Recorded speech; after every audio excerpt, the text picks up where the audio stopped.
Hey guys, this is RBR Short Films 13, aka Ryan, and today I am doing a live stream, basically celebrating 13 years of RBR Short Films 13.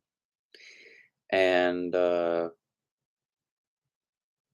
can't believe it that it's been 13 years. You know, that's crazy. Hey Mario Mania.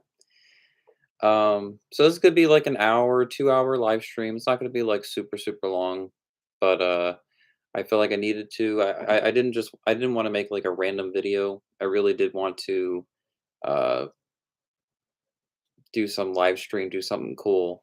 And yeah, uh, I'm a little nervous about Halloween Ends. I guess I'll just get this out of the way. Um, I have tickets to go see it tomorrow and Sunday. Um, uh, and I've seen a lot of the reviews for this movie, and a lot of people are calling it the worst Halloween film, and it's worse than Kills. And um, yeah, I'm just kind of speechless right now. I'm avoiding spoiler reviews, but I've been reading a lot of reviews of it, and man, I thought Kills got trashed, but oh boy. Um, so.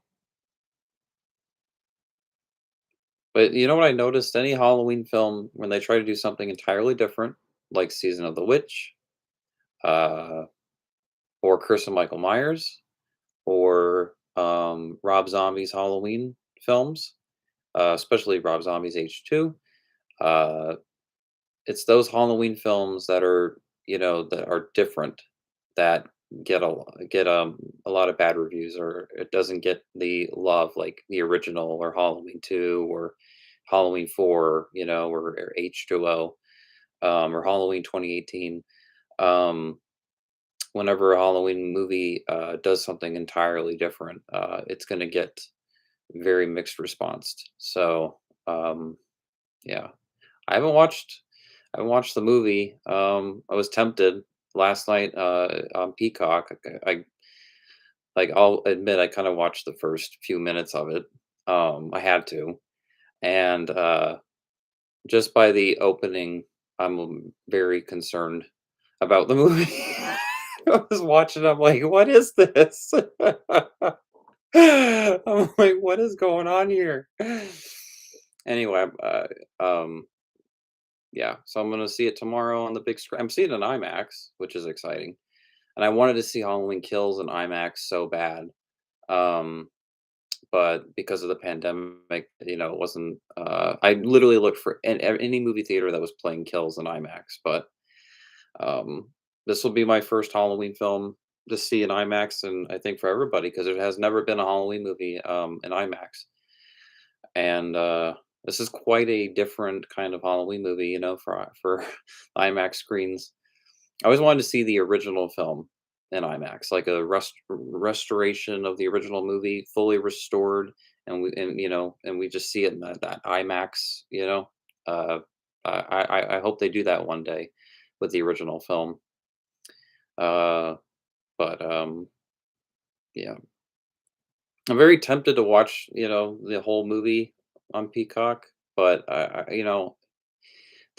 was the thing with Halloween Kills was like I watched I watched the first 10 minutes of it, but then I'm like, you know what? I'm not if I watch the whole movie, it's going to ruin it, for me going into the theater. So, I'm glad that for both of these films like I'm not watching the whole that I, didn't watch the whole movie and I waited for the theater.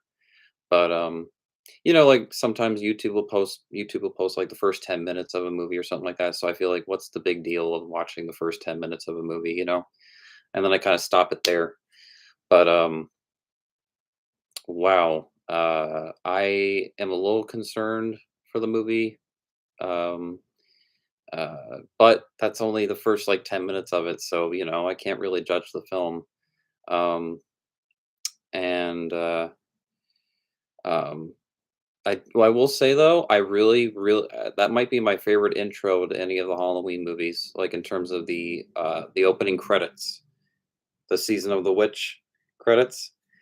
Oh, that was so cool. That John Carpenter Halloween season of the witch. Oh my god, that was great.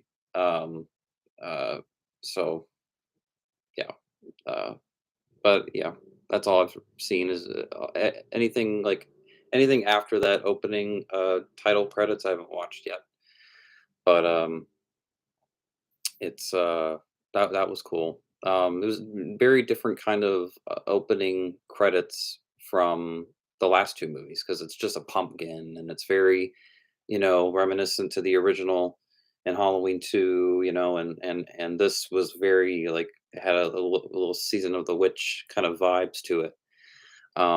Which I thought was kind of cool.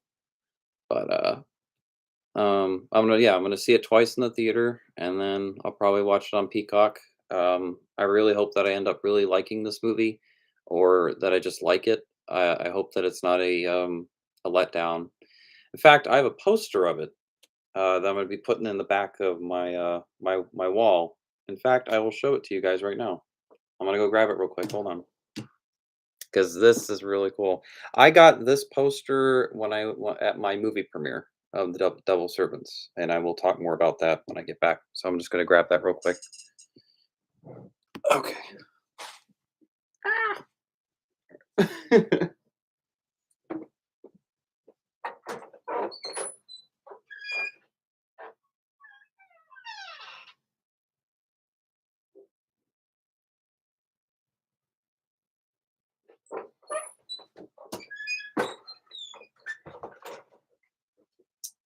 All right.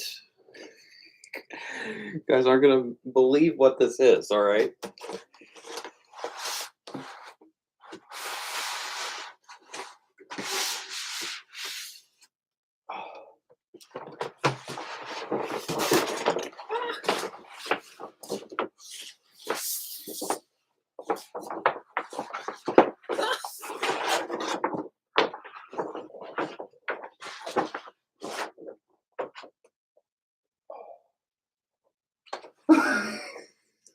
It's huge.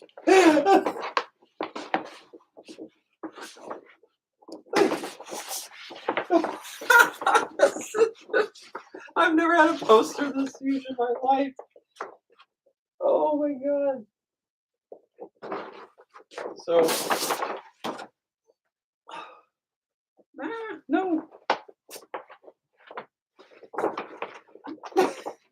All right, let's stop messing with this thing. Oh man, this is a huge poster. Oh my god. Yeah, so I plan to put this in my background soon. 'Cause, it's gonna look better on this wall. All this will be, covered up. You know. Oh boy. I'll be right back. Oh my god, this poster is huge. Oh my god.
Oh my god. All right. I got that at when I was at the premiere for my movie, The Devil Servants. The One of the managers there that ran the screening of the movie Devil Servants, she gave me that. She had two left, and she's like, "You want it?" And I'm like, "Yeah." I didn't know it was that huge when she showed me how big that poster was. I'm like, "What?" Um, and I'm like, "That's gonna cover up this whole wall," you know? But it's gonna be so cool though, like, when I do my review of Halloween Ends, you'll have a background, a big gigantic poster of Halloween Ends right there, So that's cool. Um, uh, but how did you get your movie played at the theater? I got permission from my sister's one of her best friends. She's a manager at a Regal Cinema in New Jersey, and she got permission from I guess another higher up manager or owner. I don't know. Um, and she was able to screen the movie there. Nobody had to pay because it's a nonprofit movie. I made no money off this film. Nobody paid for this movie. Let's all make this clear. All right. And also, I wouldn't be able to upload audience reactions and all that and film, show you guys the whole, premiere, like the movie playing and stuff, if I was making profit off the film, because then that would be bootleg. But it's like this is my own movie and I'm filming it. It's like I came up with it. It's my own, nonprofit company. Um, but it was definitely one of the greatest moments of my life. I'd almost say the greatest moment of my life because it's a moment that I always dreamed of since I was a kid was to see one of my movies on the big screen. And the fact that The Devil Servants, which is I think my favorite movie that I've made, to be honest. Um, and it's the best quality of any of my movies. That was my first. The Devil Servants is the first movie I've ever shot in HDR, um, and it shot it massively in HD.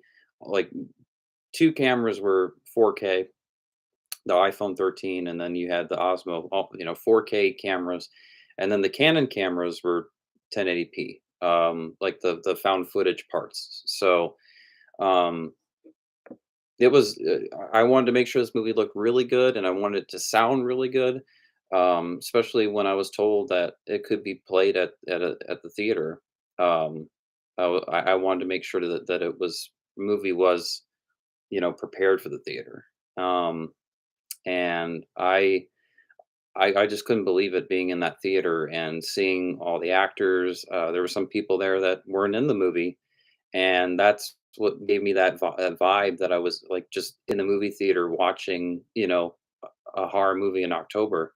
And then it didn't really hit me till I sat down, and I'm like, "This is my movie," you know. Um, and then it was cool. Me and Cass were able to have a speech before the movie played, and we got to thank the cast and crew, and anybody that was able to be there. It was a big deal, and I say there was like a good chunk of people, like 16 people, 17 people. There was more people in that auditorium than when I went to see the Scream 2 re-release. Um, so it's an honor. It's an honor. It was just an incredible experience. Everybody had free popcorn, which is really cool. I had Halloween bags. I have my Halloween bag saved forever. Not the popcorn, but the bag. Um, and I was sitting next to David, and I was sitting next to Sophie, and it was just amazing to see their reactions, and then to hear everybody else's reactions and the actors. There was tons of applauding, bunch of clapping. People were really reacting to this movie, and it reminded me of like how the movies used to be. Like I remember going to see, example, The Devil Inside. That was back in 2012. The way people were reacting to that movie. People were talking throughout the whole film, reacting. People were going nuts. Um, and I had a similar vibe, with this premiere. Like people were very into it, and I don't I'm not the biggest fan when I'm like with an audience that's just very quiet. I love when people react to a movie. I know I don't want them maybe to talk throughout the whole movie and stuff, but I get more into the movie experience when people are reacting to it for better or for worse. Um, and when everybody's just silent, it's just a especially with my anxiety, it's just a weird feeling. But yeah, when the audience is into it, then it's the greatest experience. And the movie played, and once I saw my intro, and you hear everybody clapping to it, like what? It's just like wow. Um, I never expected that to ever happen, but I'm really grateful, and I'm really proud of this movie and my cast. And I'm sure my next movies, not all of them may not get the opportunity to be shown like that, but I'm grateful that this movie got to. Um, for future movies, I'll do like probably watch parties, where like a VR kind of thing, or um, a smaller premiere, something like that. I will always try to do something for most of my movies, for a premiere kind of thing. But there will be nothing ever like this. I don't know. Maybe one day, I will have another opportunity like this. But I'm just grateful that I had this one experience, of seeing my film on the big screen. Not everybody gets that opportunity, and especially when you're a nonprofit filmmaker on YouTube, you're not making money from Google. You're not making money off of it, like any of it, and then you get the opportunity to your movie can be shown in a Regal cinema, and all your actors and people are going to see it can just walk in, and don't have to pay. It was just, it was incredible. But the fact that people were lined up for my movie for once, in my entire lifetime going to the movies was very exciting. Because by the time I got there, um, there was already the actors there and people that were going to see the movie, so it felt like a big event, and even though it was on a Monday night, it felt like a Friday night. It felt like a Friday night film premiere. Um, so that's how I got the access to uh, that's how I got the movie played at the theater. As a lot of times they say it's the people and it's kind of true. Not always, but a lot of the time. Um, thanks to my sister and her best friend, if I not have known, Jamie, then this wouldn't have happened. So, um, becoming amazing friends with her and uh, being a part of Cassie's friend group, um, it gave me these kind of opportunities and stuff, and I wasn't expecting that. And um, Cassie's friends, they're just amazing people. They're just amazing people, and very supportive. And they were very supportive to me when the movie played, and they complimented my editing and a lot of stuff. And it's just I'm just very appreciative of that. That people um, point out the things that obviously were very challenging to work on. So um, yeah, it was great. It was great. Everybody that was there. And I have to thank Jamie forever for um, screening the movie, um, playing the movie at the theater she works at. So it was experience I'll never forget. Um, that's really cool. Must be surreal to see your work on the silver screen. Yeah, it's very surreal. I Yeah, yeah. You should let them keep your movie at the movies so people can see it. That's no. Only if this was a profit film, then that would be more of a possibility. But this was a non-profit screening of the film, and it was a one-time you know thing. You earned that moment, Ryan. Oh, thank you, Mario Mania. I really appreciate that. I hope so. Uh, yeah. It's been a rough uh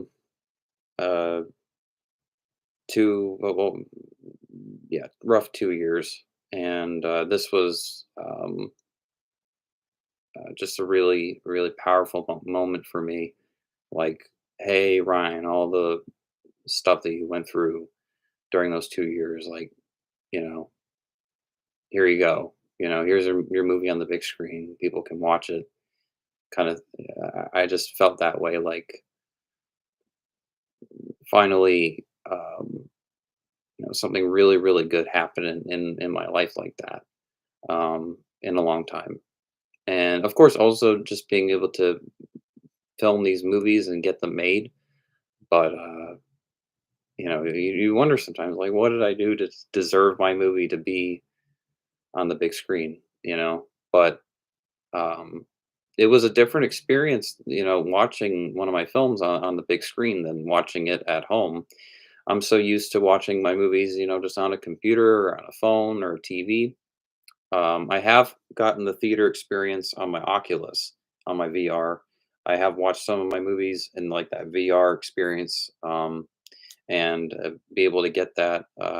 Um, but to actually be in a real movie theater, you know, it's so surreal, and the picture and sound and just the experience, like, I learned even more of like how my films impact an audience, than because I'm so used to just the movie being uploaded and people commenting and giving their opinion, and that's that. And then I take that with me, for my next movie. But hearing people's reactions in the theater and stuff, that was a completely different experience, because then I know more now, like, how really people feel about this movie and how they really reacted to it. It wasn't just YouTube comments, it was with a legit audience. And that was just something really amazing about that. Um, and also a great way to celebrate 13 years of my YouTube channel. Yeah, today marks 13 years since I created my channel, and I go back to 2009. I was living with my dad, and it was my first MacBook that I ever owned, my first computer. Um, because I got a MacBook that year, I never had my own computer, but in August of 2009, my aunt and uncle got me a MacBook. They felt really bad for me. It was a really rough time in my life, and yeah, really rough. And they took me to Best Buy and they got me the MacBook. And I remember watching Rob Zombie's H2 uh, unused trailer. That was the first thing I watched when I turned on my MacBook.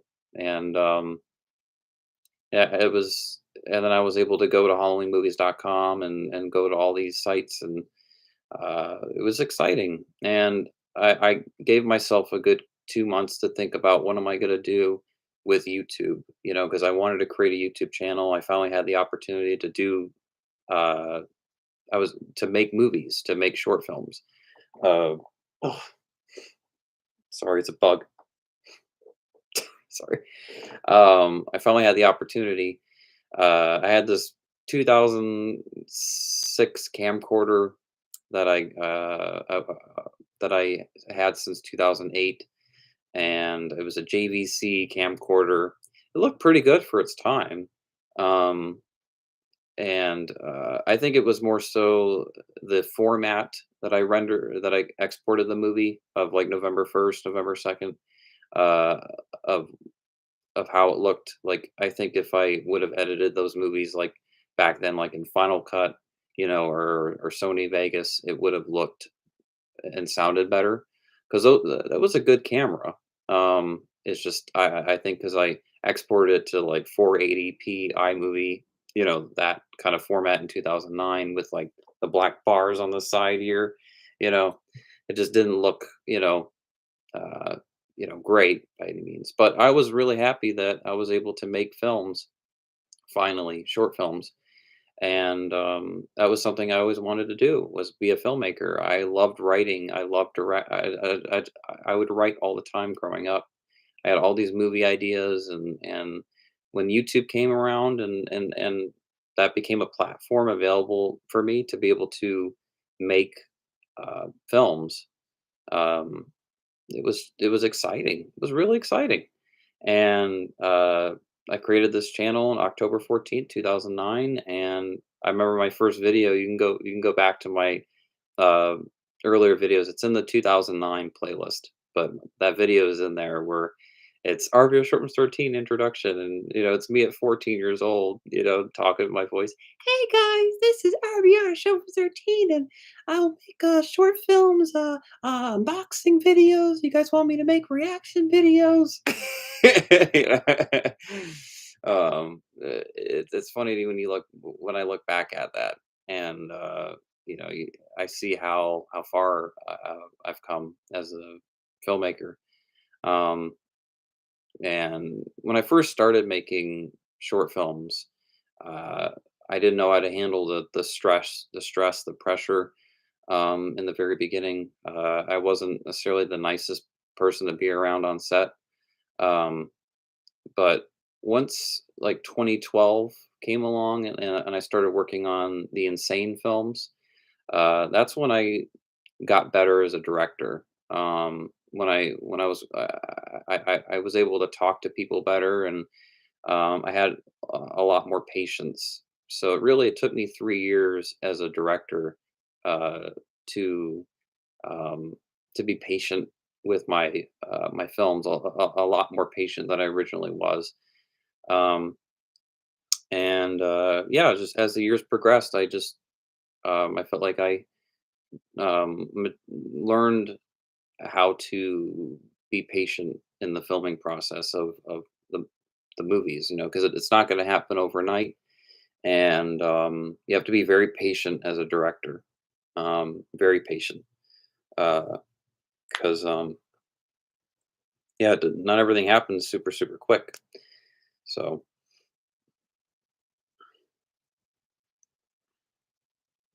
um,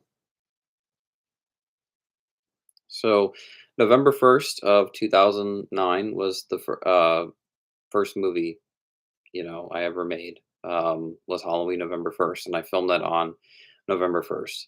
Um, and I didn't release that until December 4th of 2009, because I wanted to have time to edit the movie. I didn't want to release it right away, and also that was when I was before my YouTube channel. There was like that, where I had a bunch of subscribers, and I took a release date more seriously. I didn't think about it as much, when I was putting together November 1st, because that was my first movie, and I didn't even know if it was even going to be successful, or people were going to like it. So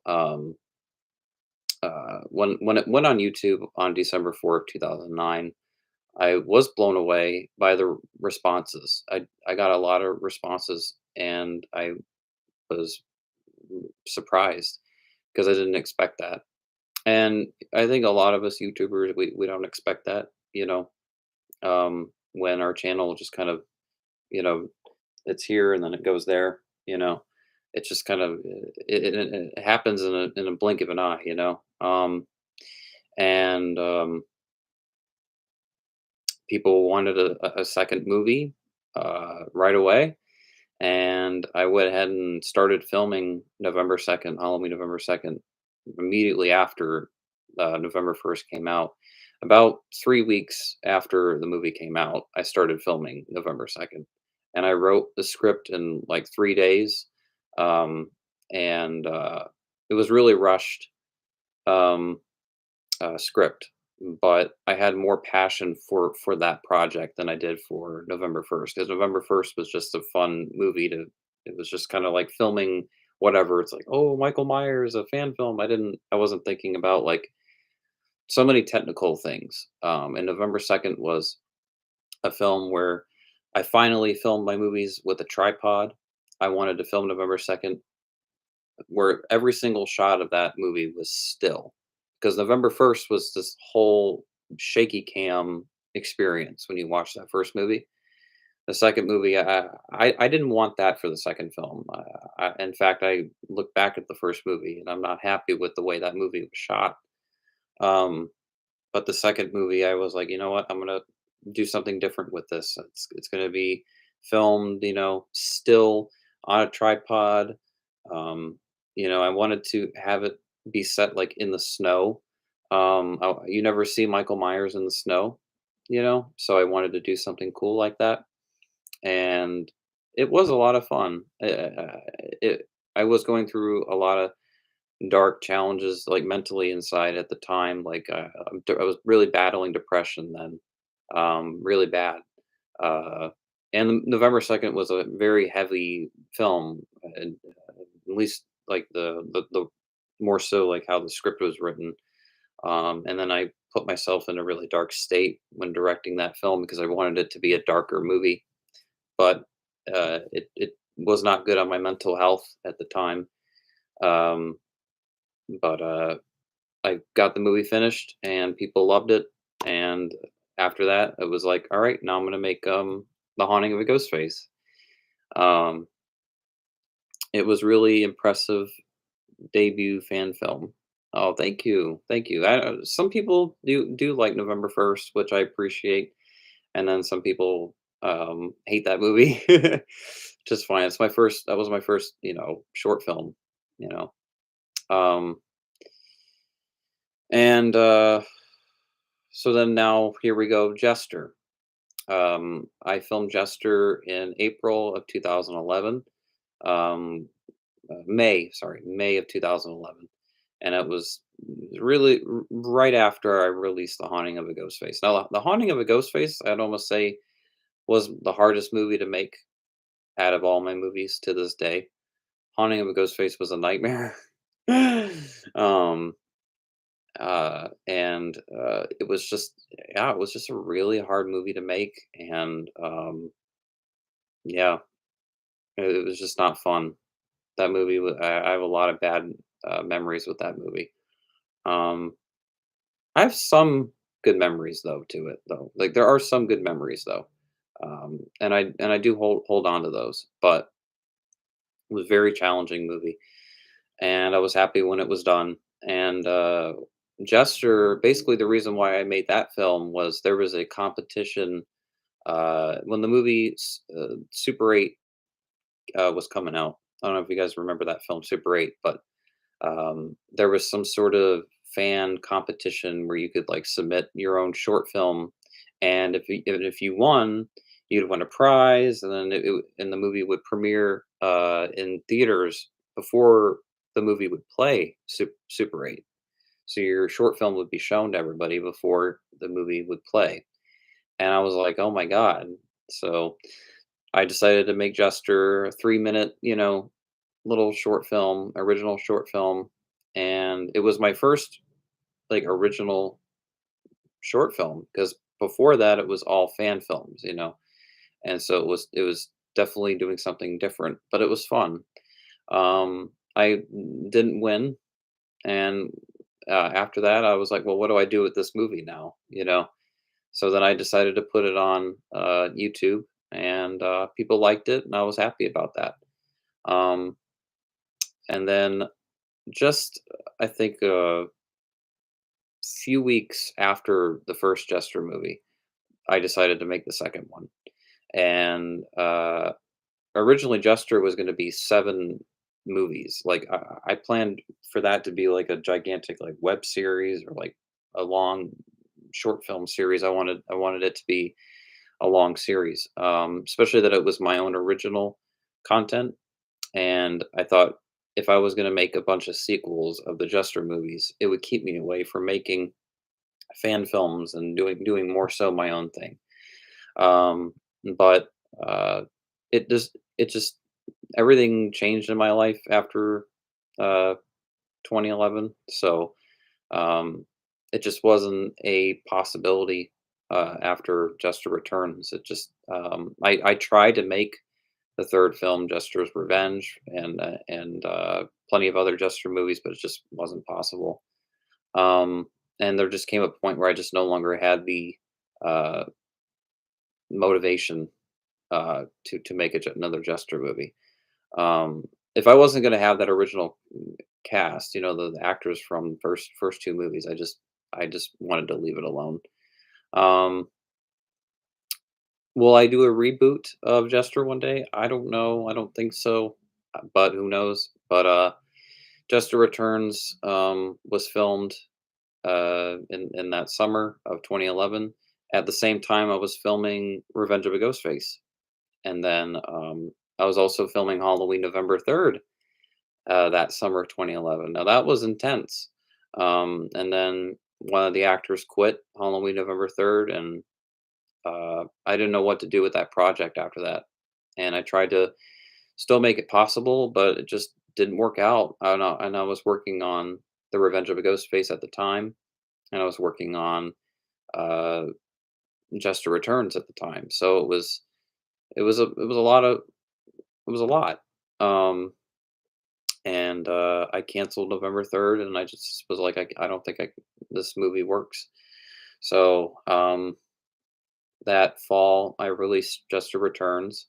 Thankfully, I had a cut of the movie completed before my computer got stolen that summer, um, which is why it was so hard to complete Revenge of a Ghostface and Jester Returns, because even though I had all the footage and all this stuff, like, my computer was stolen, so it was like, "Well, what do I do now?" And it wasn't until spring of 2012 where I got a new MacBook and I was able to start over. Um, and that October 14th of 2011, Jester Returns came out. So you could say today marks also 11 years since Jester Returns came out. I think that was my only movie I released on October 14th. So I've yet to nope, Halloween New Blood. So it was Jester Returns and Halloween New Blood. I released both of those movies the same day, not dates, the same day, the same date. Um, and and then after excuse me, Revenge of a Ghostface came out. Um, it did well, and I talked to Cassidy and I said, "Hey, would you be interested in doing a third one? And let's just kind of wrap this story up and make a trilogy out of this." And she thought it was, she said, "All right, I'll do it." And I'm like, "All right." So I started working on the storyline and characters and all that, like, in January of 2012. And I wanted to, originally, the movie wasn't going to come out until spring of 2013, and it was going to be just the destiny of a ghost face. I didn't know I was gonna make a two-parter, but as time went on, I realized that Destiny of a Ghostface was just too long, to be one film. If it would have been one movie, it would have been like an hour and 40. So I was like, "All right, this isn't gonna work." So I decided to make it a two-parter, and that gave me more time in post and to make certain creative decisions. I didn't want to rush the editing process, so I did more so with part one, because I wrapped filming of the Destiny of Ghostface part one and part two in that August of 2012, and I wanted to get it out in December of 2012. So I really tried to get it out then, and I did. I was amazed, and I was happy with the responses that I got. A lot of people loved it. They thought it was the best, of the series so far, and I was really happy about that. And it got me really excited for how are people going to react to Destiny Part 2, And instead of releasing that in April of 2013, I delayed it till July of 2013 because I felt like the movie needed more time in post, and I felt like I needed to add more to it. I needed to do like a couple of reshoots, or add-in scene. I felt like, you know, because I was able to do this two-parter thing, I had more time, and I did like that. The Insane movies, Insane and Insane Michael's Origin, were filmed in March of 2012, and those two films came out in June of 2012. Now, Cage of Madness was a film talked about forever, actually. I just didn't know when I was going to make it. Um, and I was really just waiting on, you know, Bobby to tell me when he was interested in making a third movie. And I never really heard from him, so I didn't know what I was going to do with the movie. Um, before he passed away, I talked about recasting him because it didn't seem like he was going to come back for another movie. So I decided, okay, well, what if I got a different actor then and just kind of started over. Um, but when he passed away, it was to me it was too soon. It was too yeah, and I thought it would be disrespectful to uh, the work that Bobby left behind, and I wanted to honor his memory. So that's why I went the direction I went with Cage of Madness Part One and Part Two. It goes a different direction, but a lot of what originally was there with Cage of Madness, basically this movie was talked since 2012. A lot of what I originally talked about with Bobby of what we were going to do with the third movie. A lot of that is still there. A lot of those elements from the original plot are still there. So um, even though I did have to start over, I didn't have to start over. Start over. I really stayed true to what originally was going to be. I just had to change. Instead of it being Michael as the figure in black all over again, I had to change the story, to where it'd be someone else. But I didn't want it to be some random, you know, character. I thought, well, what if it was my character, Bradley? Like because he did survive the first movie and his experience with Michael and Figure in Black, and going through all that, um, I thought, well, what if he became the next, Figure in Black? Like, what if he, because of his trauma, he becomes, uh, what, yeah. And I thought that was really interesting that he'd become a villain after going through a traumatic experience. Because that his character, would never be the same after going through that, you know. Um, so I thought, let's just I wrote his character to be crazy, and thankfully it flows. And I think because this series is insane, it's supposed to be insane. It worked, but it was a hard creative decision that I had to do. But um, but yeah. So then, July 2013, Destiny Ghostface Part Two came out. I gave myself a good year break because I just kept making fan films throughout all of like middle school and high school, and I needed a year um, break from all of it. It was a lot because I wasn't just like an actor, I was a writer and director, I was doing everything. So I needed a break. But once I gave myself some time to think, um, I was like, all right, I'm gonna make Ghostface versus Jason, and I knew that it didn't make sense, but I wanted to see it. I wanted to see Ghostface and Jason fight. Um, and because I made a Ghostface series, and I didn't really want to do a separate Friday the 13th fan film series. I just decided, you know what? What if I just mix my Scream fan film series with the Friday films? But it's obviously a reboot, you know, um, at, you know, but it was fun. It was really fun. That opening to the movie, I wanted it to be very nostalgic and retro, like the like Friday Part 3 and Final Chapter and Part 2. I wanted to I was really trying to go back to that feel. Um, and then I was trying to go with like a Criminal Minds kind of style for like Ghostface's story. And then the fight that they have at the end, I wasn't really too happy with it. I just didn't think it was violent enough, vicious enough, um, and it went so quick. So I said, "All right, I'm gonna make another one, but it's gonna be Jason up against another slasher.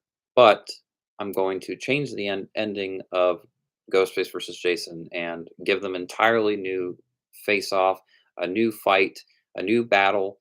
And I wanted Jason to be bigger, taller, stronger, like someone that looked like Jason, and to really have that, for the movie because what what I got for that beginning of the Miner versus Jason to Ghostface story, that's what I wanted for the end of Ghostface versus Jason. So I'm really glad I was able to redo that ending and put it at the beginning of Ghostface story. I was really happy that I was able to do that. And I wanted it to be in black and white. The movie was shot in color, and I might release a color cut of the movie one day. But I always visualize the movie as black and white, and because the movie was going to have a lot of like CGI effects, I thought it would look more realistic if it was black and white. I thought that I could, make it look more real, and it wouldn't be as noticeable or distracting certain CGI shots. And I thought the black and white really blended everything in, and everything looked really natural. And I was just really happy. But I was filming that movie until like a month until it came out. Like I was filming that film since started August of 2016, and filming went on until January of 2018. So it was I was filming all the time and editing that movie all the time. It was kind of like a filming and post-production movie, which is still the last movie I remember that had that, where I was editing and filming. And then after that movie came out, that was the first movie premiere I ever had before this premiere for Double Servants. It was actually it was smaller. It wasn't a projection or anything. It was a TV screen, but it was. I had a ex- private screening for the movie, um, and it was a lot of people came, and it was a great experience. People were reacting, and I was really happy because Ghostface story. That was the I worked the hardest on that one. I really did. Because you have to think about, you have the My Bloody Valentine killer, the minor, and then you have Ghostface in it, and you have TV Ghostface, and then you have human Jason and zombie Jason all in one movie. So it was hard to blend all that into one film. It's really hard to do that, and then you think, wow, I can't imagine what it's like for the Russo brothers, or like these certain directors that have to put all of these characters into one film. Um, and you grow to like respect those filmmakers a little bit more when you go through it and you experience it, of putting all these iconic characters into one movie. um, but it was fun though. It was a really fun movie. I have a lot of great memories with that movie. I took a lot of pictures when I was filming that movie. I wanted a lot of behind the scenes pictures of the actors, and just great memories that we had on set and on location. And I just knew that this movie was really special. And then after when that movie came out, I decided to make the Twilight short, and I loved making that movie. It's one of my shorter movies, but that was the point. I didn't want it to be a 30-minute, 1 hour, kind of movie. I wanted it to be solid 10 minutes and get its point across. And really, what it was is a love letter to Stephanie Meyer. thanking her, for creating Twilight. Um, uh, because that was books I read when I was a teenager, and that was my escape growing up. I know Twilight gets bashed on all the time, and I get it, and I see the flaws in those movies and in the books. I just enjoy the fantasy of those books and films. That's why it's called fantasy. Um, and I've always have not. I've always been sort of attacked for being a bigger fan of Twilight over Harry Potter. Um, I love the first four Harry Potter books and movies, but after that, I don't care. And yes, I do like Twilight more and Hunger Games more. I didn't understand why Divergent was so successful and popular. But anyway, Twilight was an amazing escape growing up. At least for me, I loved vampires and werewolves, and that was just my thing. So um, I wanted to make a short film, Twilight short film that wasn't a love story. That was kind of opposite. It was elements of the Twilight world that wasn't Edward and Bella. We've seen that. We've seen love stories in Twilight. I wanted to do something different where it was more action oriented, more dramatic, based a little darker. I think I would say a little more Anna Rice, like Interview with the Vampire, and I wanted to add a sad tone to it, to where it was like uh, Twilight films never really went into. I It did, but not like how Anna Rice would go into her vampires of like hating being immortal after so long, and basically a vampire that can't cope and live in a different era. Um, Basically, the vampires are written to where they're when they were changed, when they were bitten and they became a vampire. Um, that's like, you kind of have like that frozen in time. So all you're used to is that era that you're from. And when those vampires, they live decades, hundreds of years later, um, they can't adapt, or it's near impossible to adapt because it's not what your world was when you returned. And the people that were in your life then, and so you think about the psychological effect of of a vampire, like what that does. And Lestat is such a um, uh, great uh, character in uh, the Vampire Chronicles, and all those vampires in those books. And it goes into just how depressing it is to be a vampire. And I think that's a lot more interesting than, oh, how cool to be a vampire. I like the reality factor, and I felt like Twilight could do that. The thing was, is Stephanie Meyer, she didn't want to do that. She wanted to really focus on this whole love story. And even though I do like the love story, I feel like there was a bigger world to Twilight than what originally was there.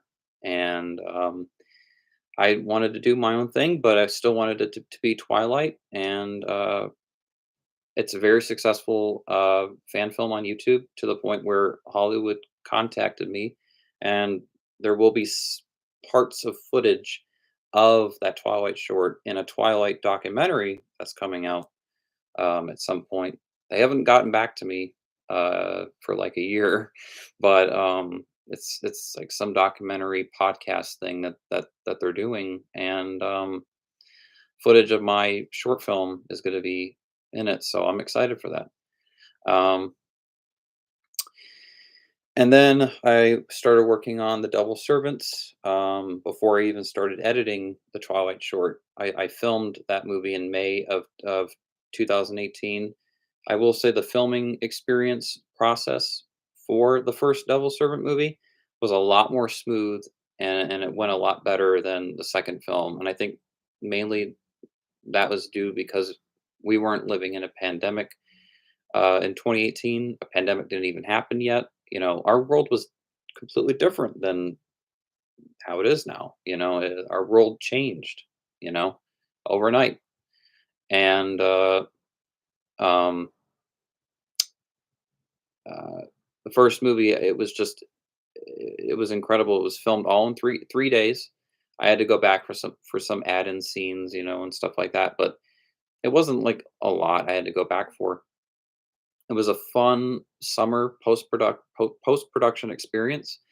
I had a lot more time in the editing process for the first movie than for the Devil Servants, and that was awesome. I love when I have a lot of time in post with my movie because then I can really look back at it. I can change things and go back and be like, and then if I need to reshoot a scene or something, then I do that. You know, it's hard when you're limited in time in post production. That's when you don't have time for reshoots and to do anything else. So um, that was a really fun experience. That Ghostface story was wrapped that year. Devil Servants was wrapped that year, the filming, and the Twilight short, and they all came out that year. It was 2018 was my favorite year for my YouTube channel, I will say.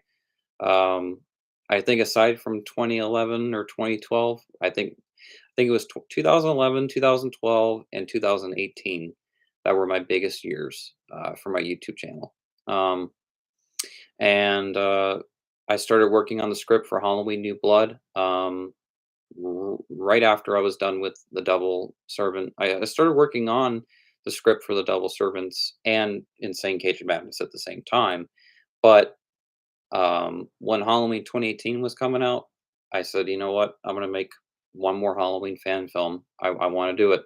I had the confidence, the excitement, and I wanted to do something that was outside of the November movies, the Halloween November movies. I didn't want to, I didn't want that to be those movies to be I didn't want that to be remembered, like in the sense of that was the only Halloween fan films I made. Like I wanted to make a Halloween fan film where the story was set on Halloween, and I wanted to do something that was bigger.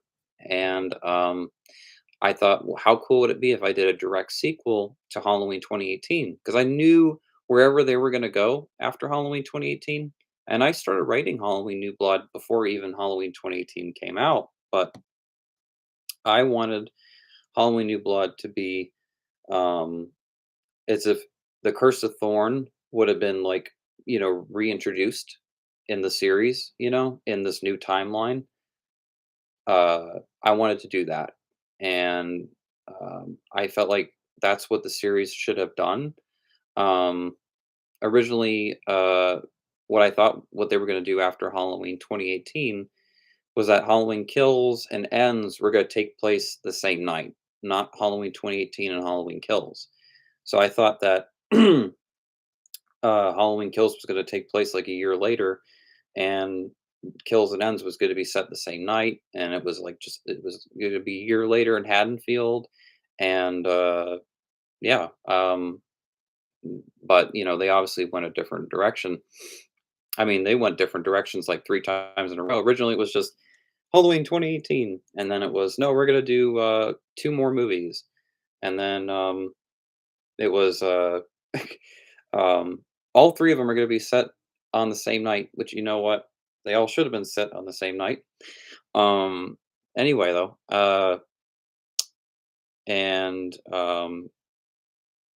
and then all of a sudden, when Halloween Kills came out, David Gordon Green, said that they were changing ends, and it was because of the pandemic. Um, and that was interesting because I wondered why. Sorry, it's fly. Um, I wondered why though, because uh, it made sense that they were trying to do like having everything set on the same night because Halloween 1 and 2 did that, which I loved. I love that Halloween 1 and 2 are the same day, same night. I love that. Um, and I feel like Halloween Ends would have benefited being set the same night as Kills in 2018. I think they should have just really stuck to that. Because then Halloween Ends would have started with Laurie walking out of the hospital holding the knife, right? And then she probably would have, um, went to the Myers house or something, and they probably would have gone into bringing in like the National Guard and SWAT teams and like everybody. It would have been probably would have been huge. And the movie probably would have ended like on November 1st in terms of like the storyline probably would have ended like the next day. And then that would make sense with the title Halloween Ends because it's the end of Halloween by the time the movie's over. Um, but anyway, um, Halloween New Blood was a really fun movie to make, but it was extremely challenging. And I do have some bad memories making that movie. Um, but it was still super fun. It was a long process, but what was cool was that it was Halloween that whole year. So from April, say March or April of 2019, all the way till like October, it was Halloween like for everybody because the locations where I was filming the movie, I would have to always have it look like Halloween time and give it that Halloween look and feel. And so I would feel that autumn Halloween feel throughout that whole year, which was really cool.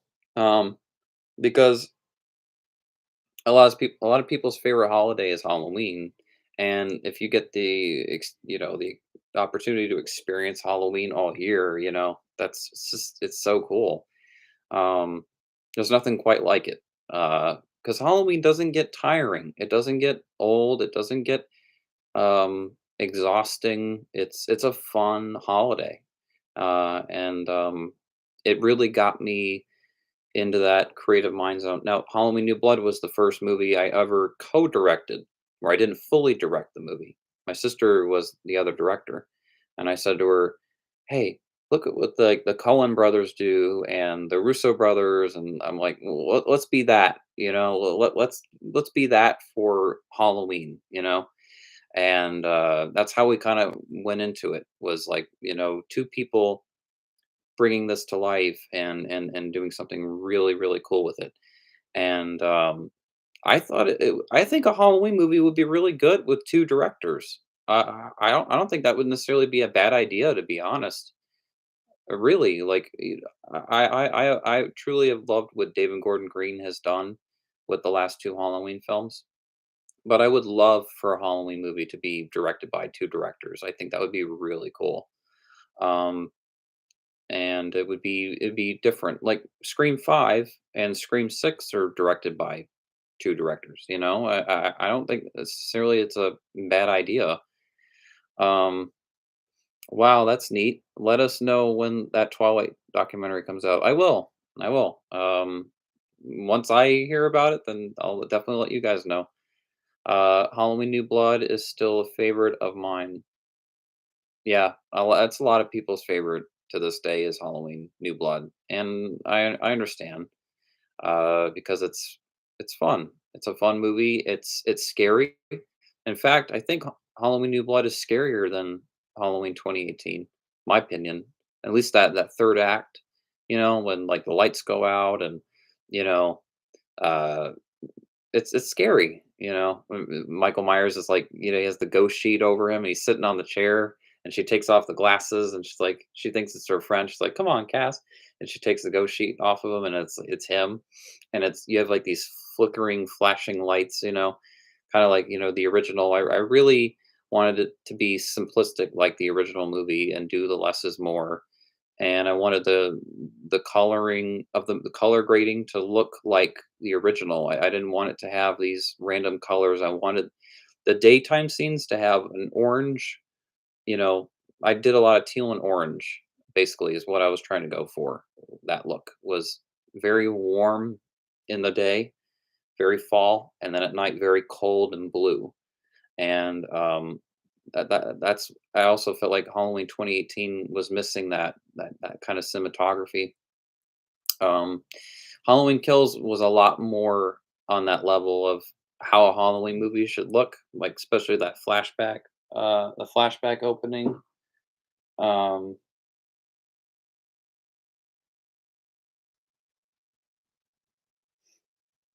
sorry. Um, uh, that flashback opening, and then a lot of the night scenes, are like colored blue, especially like in the Myers house in that third act. Sorry. Okay. And yeah, Kills was a lot more of a Halloween movie, and especially when it came to a cinematography level uh, than Halloween 2018. Um, Thank you, Mario Mania. I agree. Better atmosphere as well. Um, I just wanted New Blood to look and feel like a Halloween film, but to have that Halloween 2018, you know, tone and style at the same time. So I was trying to blend, this new timeline, but then, try to blend the original movie and then like, the sequels, uh, uh, all in kind of one movie.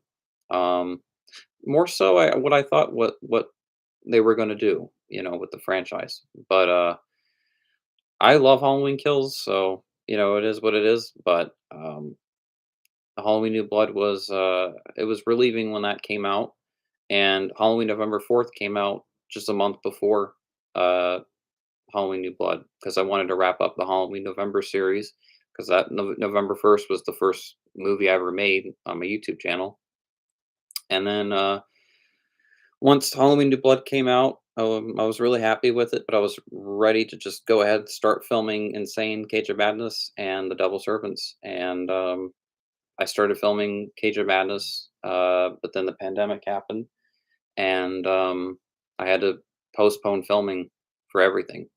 I had a cast for The Devil Servants. I was doing table reads with that movie. Like that movie was going to be filmed that year, 2020, and Cage of Madness would have been all filmed that year as well.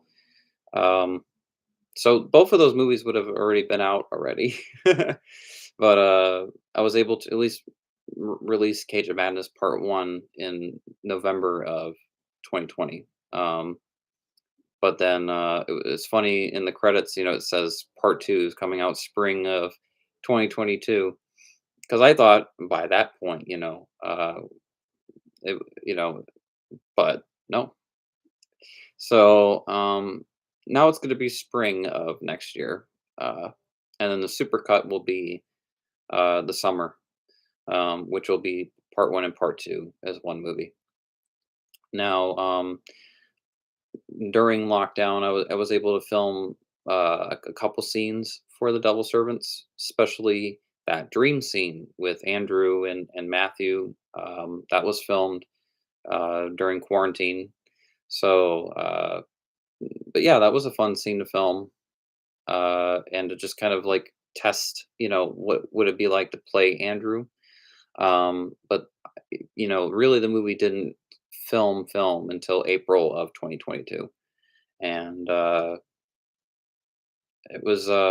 had a lot of fun. I had a lot of fun with this movie, Double Servants. It was a lot of fun, and the only complaint I have was I wish that I would have had more time, and I wish that every scene in the script would have been shot. I wasn't.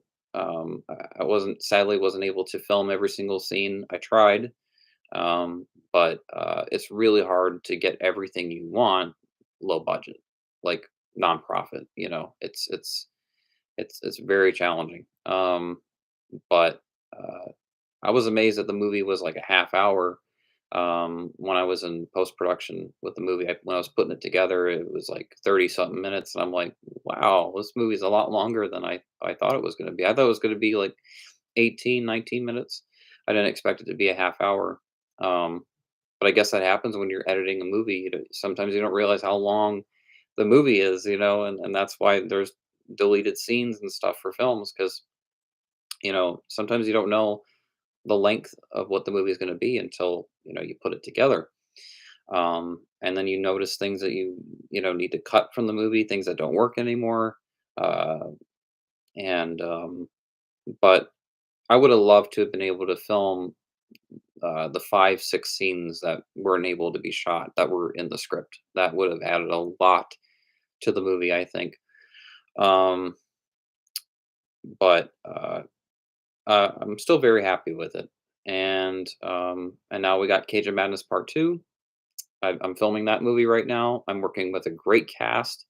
Uh, these actors are reliable. They're committed. They're dedicated. They're not going to drop out. It's looking really good.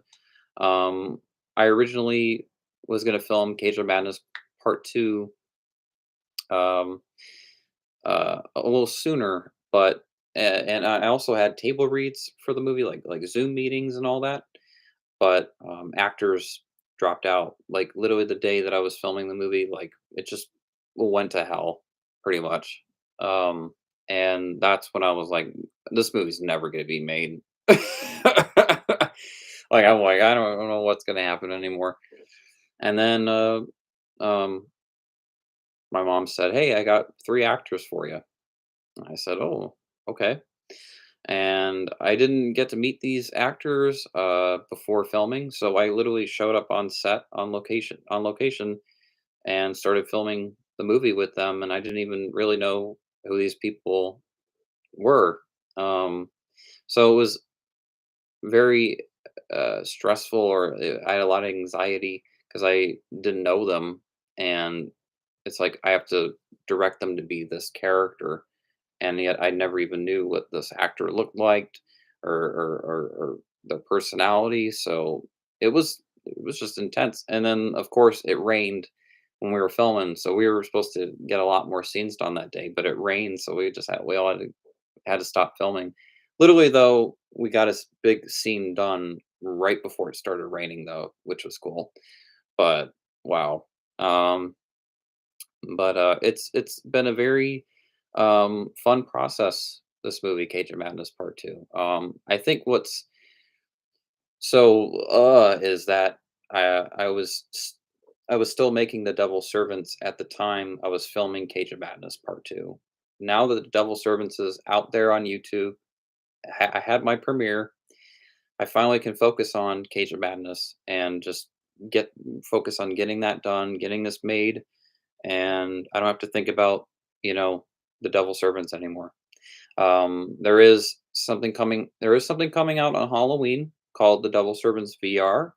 VR Part 1 and Part 2, which basically it's two scenes of that movie, but it's in VR style. And I shot scenes in VR kind of like style when I was filming the movie because I wanted to do something with VR for one of my films. And I saw that Insane, there was no really anything to do with VR with Insane, because all Insane is you're locked in this room and you can't get out.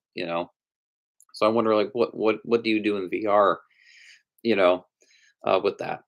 Um, so I thought Devil Servants was more opportunity to do something in VR that was cool, especially like there's all the slashers are recording everything. So I was like, okay, this is something that could be really cool. I fell in love with the Oculus Quest. Now it's called Meta Quest. Immediately, someone had me try the VR headset one time, and I was blown away by it. And I got myself a VR during the pandemic, and I said, you know what, I'm going to do something with one of my films for VR. So I'm still figuring out the whole technology of VR, and like how to yeah, so it's still very new, and I'm still trying to figure it out. There's not really an app on the App Store that's like a VR converter. So I'm just trying to figure out, like, okay, I was editing these videos kind of like in 360, not like 360 quality, but like that 360, which is what I'm used to, like with VR. Like it'll say like 360 or something like that. Um, and the screen is like a certain way, and then you kind of have like two screens at the same time. So it's like I'm just trying to figure all that out and what looks good in VR, and make sure that everything looks good for when it comes out on October 31st. And then that'll be like the last of like Devil Servant content for a while. um I would love to make a third movie. There is a script for it. It's just, I don't know if I'll ever get the opportunity. I hope so, but if Devil Servants is the last Devil Servant movie, at least I ended it on a high note, you know. And I had a premiere for this, and a premiere for it, and so if I never come back to it, oh well. But I do plan on, even if I never make a third movie ever or a fourth one, to do a reboot and try to make, hopefully, like I would like to take it to a festival and kind of start over. But I'd have to probably do stuff with the costumes and the masks to make it mine, because I'd want to avoid copyright. I don't know exactly what is public domain, of the masks that I use for the movie and costumes. I don't want to run into copyright stuff. Uh, so that's that kind of stuff, to really think about. I feel like with the insane movies, I think a reboot of the first movie would be really good. If for like a festival movie, I think the first insane movie, if I did a reboot of that and did the less is more, and basically what that first movie was, just kind of done better, uh, and longer. um, I think that would be something really cool to do, and take that to a festival one day, because insane is a very simple concept, and it's not like 100% easy to make, of course, but it doesn't require a bunch of special effects and all these kills and stuff in the movie. It's more psychological based, more psychological thriller, and yeah. Now also what I plan to do after Cage of Madness is to make movies, that different kind of movies that I've never made before. I want to do dramas. I really want to get into dramas, um, dramatic stories, and just tell stories and characters that I've never done yet. I've lived the horror genre, like I've literally, my channel, started with horror. It started with these movies. I've been making but nothing but horror films since 2009. I just feel like, aside from the Twilight short, and you could say the Insane movies are more thrillers than horror, but I think it'd be really cool to expand my range as a director and see if I can even make a drama, and if I can't make a drama, then I'll just stick to horror, But I'm not leaving horror. I'm not leaving the horror genre. I'm not leaving horror movies.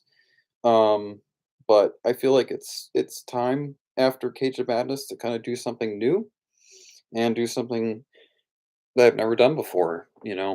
People have seen the horror movies. They've seen, my own original slashers.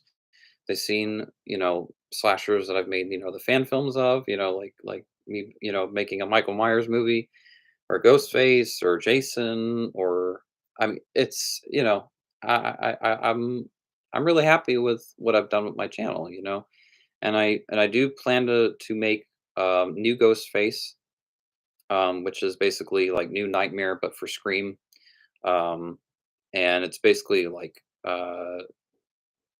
it's meta of the original Ghostface series, and it's me and my sister and some other actors playing themselves, that people that were in those Scream fan films. And it's a story about a actual, like a fan of my movies, and a fan of the actors, is obsessed, and they want to basically make my next Scream fan film, but literally. And so I'm really excited to make that one day. I've talked to my sister. We talk about that movie all the time, and how, because the thing is with the original Ghostface series that I did, the first movie, we had some scenes, but it's just it's crazy because in the second movie she's Ghostface, and my character is trying to go after her. And then part one, my character's a mess, and he takes pills and he kills himself from the trauma. And then part two, it's all Sydney's movie, and I'm not even really in the film unless I'm Ghostface. So I really want to make a Scream movie where me and Cass can both be the main, leads, and like we're working together. Like how Sydney and Gail were working together in Scream 5. I want to do something like that, with me and Cass. We're fighting off, this Ghostface, this real life, person that's obsessed with us and these movies, and do something that just is really good, and isn't over the top and goofy and stuff. Um, uh, I want to do something that feels. This actually would feel the most Scream, actually, out of all my Scream movies as well, because all my previous Scream fan films always did something different. None of them ever did the same thing over and over again. Each movie did something different. Um, and I feel like if you're going to continue a franchise, you're going to keep it going, you have to do something different every time. You have to do something that people aren't expecting, unless it's just a rehash, Um, so with new Ghostface, this will be my first, like, really in tone of how, like, the first Scream movie was, and like basically the Scream films is going to have a lot more of that kind of vibe to it. Um, I would love to make a Pinhead Hellraiser fan film one day as well, and a Friday the 13th fan film, which is basically it's a Friday the 13th movie. It's Jason and it's kids camping, people camping, in a forest, and Jason's after them, stupid bug. Um, and they're all trying to survive Jason, and something to do, something, make a fun Friday film. I think that would be something really fun to do. I'm kind of just getting tired of hearing this. Oh, a Friday movie's going to be made, and then I hear it's not going to be made. And I think that was really the reason why I made Ghostface versus Jason and The Miner versus Jason, was because Hollywood wasn't doing anything with Jason, and that drove me crazy as a fan. So it's like, all right, well, how do I vent that anger, you know? And so I decided, all right, I'm going to make my own Jason movies, and do that. It was a lot of fun though. Um, but yeah, because also I don't know, I don't know how I'm gonna feel about the next Friday movie. Maybe it'll suck, maybe it'll be really bad. And if it is, that Friday fan film will be made a lot sooner than later. Um, because I have those moments sometimes where I'm like, well, Hollywood couldn't do it, but I'll try, And I remember people saying, stuff about Ghostface story, the Minor versus Jason Ghostface story, and Halloween New Blood, that I seem to know what I'm doing better than the studios. Um, but that's up for debate. Um, just imagine though if I had the budget, that Hollywood has. Imagine if I had those cameras, the I could pick any locations, and pick any actors I wanted. Um, I mean, that's a dream that I have, of course, is to be able to make a legit movie one day, because if I ever could ever make a movie with a gigantic budget, then I could really make a movie that, you know, like, this is what's in my mind, and then I just kind of, it's boom right there, and I want that, I want people to be able to see a movie that is like as close to what I envision as possible. And you get the opportunity the most, of course, if you have a big budget. But I haven't had that opportunity yet. But never say never. I'm happy where I'm at. I like that I'm a nonprofit YouTube channel and movies, and thing is, like, I love making movies. It's not for money. Uh, so I remember always saying, like, I would make movies for free. That's how much I love movies. It's not even work to me. It's not work. It's just it's an amazing thing to do. It's art, and there's just something so magical about it. I don't know. It's an incredible feeling. Um, and because I don't think there's a greater feeling than independence. When you feel independent, you feel like you can do so many things on your own, and you aren't relying on other people. It's just such a great feeling when you accomplish things on your own, and you find happiness in certain ways, like art. You know that it's just where it's personal, and it's great. Uh, it's pretty amazing. I'm just really happy where everything is at. Um, so now that I'm pretty much an hour and a half into the live stream, now we're gonna start with Q&A, because today is 13 years since I created my YouTube channel. It's a big deal. I just had my movie premiere, and I want to hear from you guys. I want questions. So, Aaron, Mario Mania, just go for it. Q&A. Like, I'm ready. Anybody that has any questions, and I'll do polls too as well. But I say we do this for a good half hour, um, or one more hour, and then I think that's a solid live stream. Um, and sometimes people come into live stream later, like 8, 9, 10 p.m. Usually people show up later, but that doesn't matter to me as long as you guys show up. That's what matters. Is my subscribers. The people that are excited for my live stream. I only want people in the live stream that want to watch my live stream. So um just start spitballing questions, and I'll answer them for you as best as I can. I'm gonna grab some water. My throat's killing me, and let you guys do that. So I'll be right back. Oh, I'll be right back. Yep, 'cause that's always something smart to say.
All right, I'm back.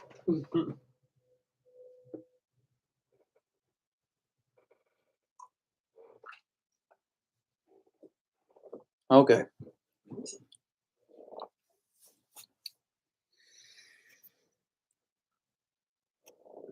All right.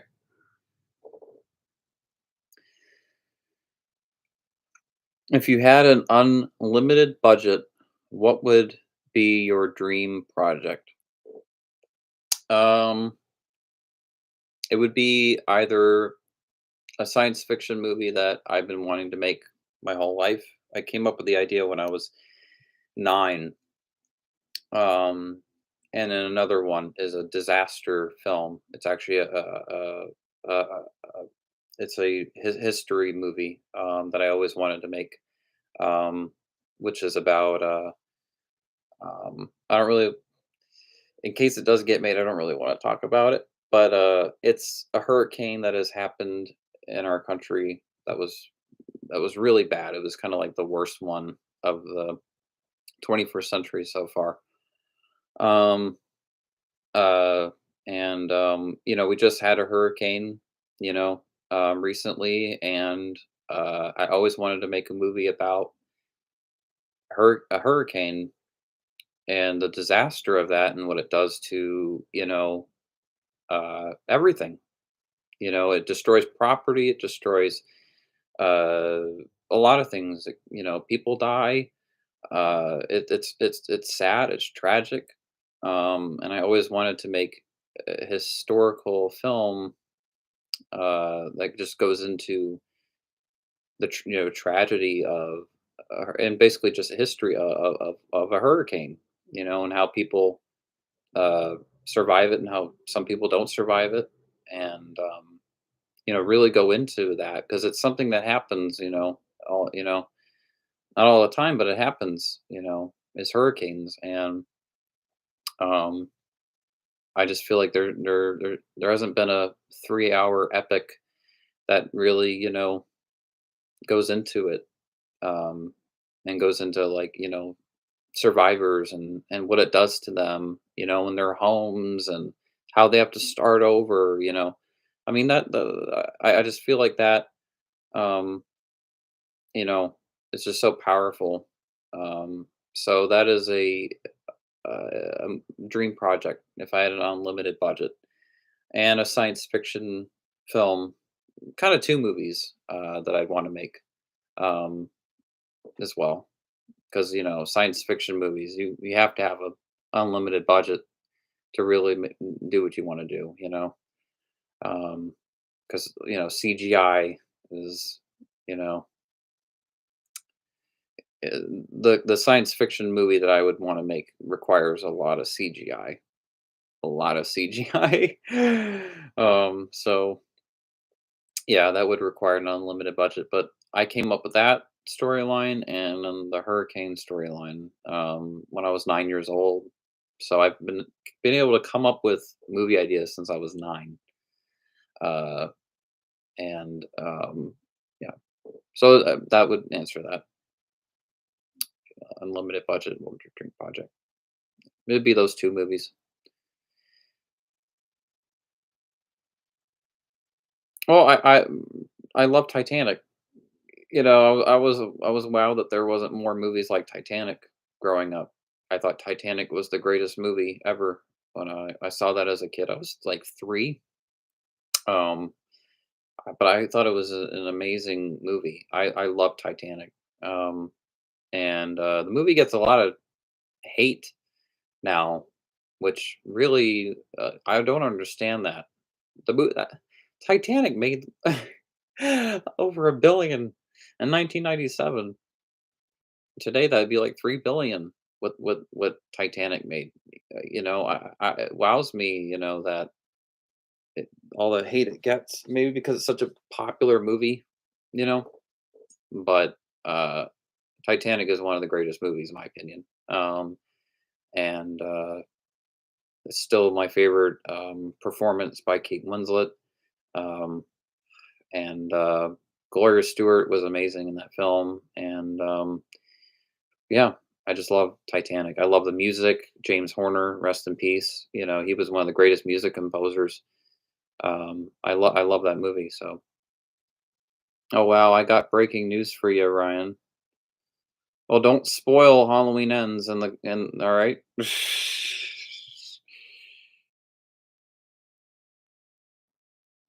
No, Ted White died. Oh man. Oh,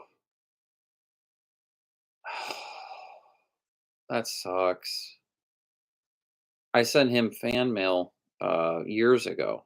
I remember, yeah, he's my favorite Jason. Ted White's he was always my favorite, Ted White. He'll always be my number one favorite Jason, and the only stunt actor that's come close to Ted White is Derek Mears.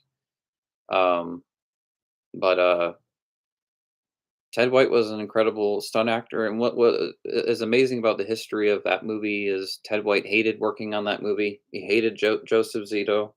He talked about Joseph Zito, that he took advantage of that cast. Of course, Kane Hodder. I love Kane Hodder. Um, but Ted White, yeah, you know, um, he was kind of like the perfect mix of like if you put like human Jason and zombie Jason together, he was definitely like that like combo. And I love like the vampire fingernails that he had, and um, it was the first Friday movie where like he had the cut mark, hatchet mark on his mask throughout the whole film, you know. And but Ted White didn't like Joseph Zito. He didn't like how he treated the cast. They were all taken advantage of. He said that Corey Feldman was like really hyper kid, like he was all over the place. Um, he didn't have fun working with Corey Feldman, um, and he just hated that movie. I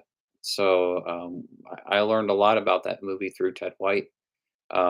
Stories he would say about that, and um, sad, that Paramount, you know, didn't care about the actors with those original movies. Um, that what would happen to them on set. You know, um, but yeah, Ted White icon, um, and he said that he said years later that he wished he would have done Friday the 13th Part 6 and, all the Friday films that they asked him to do. Um, and it's too bad because he would have been awesome. Ted White was always my favorite Jason. So may he rest in peace. That's really sad. I mean, he was in his 80s, um, but I was hoping to meet him one day at some convention. Hopefully he read my fan mail, but I wouldn't spoil Halloween Ends. We're seeing it Sunday. Please, I have no expectations really. It just needs to be better than Kills for me. LOL. We will see. Yep. Yeah. This movie's getting mixed response. Like Halloween Kills was. It's not getting the Halloween 2018 reception where everybody loved it. Um, it's definitely more like Halloween Kills, like divided with the fans. It's 50% on Rotten Tomatoes.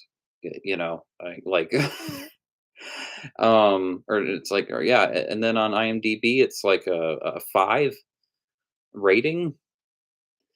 I've been seeing 1 star and 1.5 stars on Letterbox. I'm like, damn, scared. Yeah, yeah, I'm scared too. But also, here's the thing: Halloween 3, Halloween: The Curse of Michael Myers. You know how I feel about Resurrection, Halloween Resurrection, and then Rob Zombie's H2. We're all very different, from a lot of the previous Halloween movies, and all those got trashed, spit on when they first came out. And now The Curse of Michael Myers is now labeled as a classic. Resurrection is loved by many people now.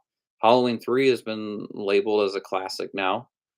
Um, and Rob Zombie's H2 is considered by a lot of people now a masterpiece as well. So, um,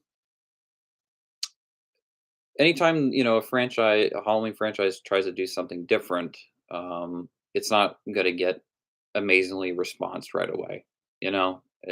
People love when they play it safe, you know, which is what Halloween 2018 was.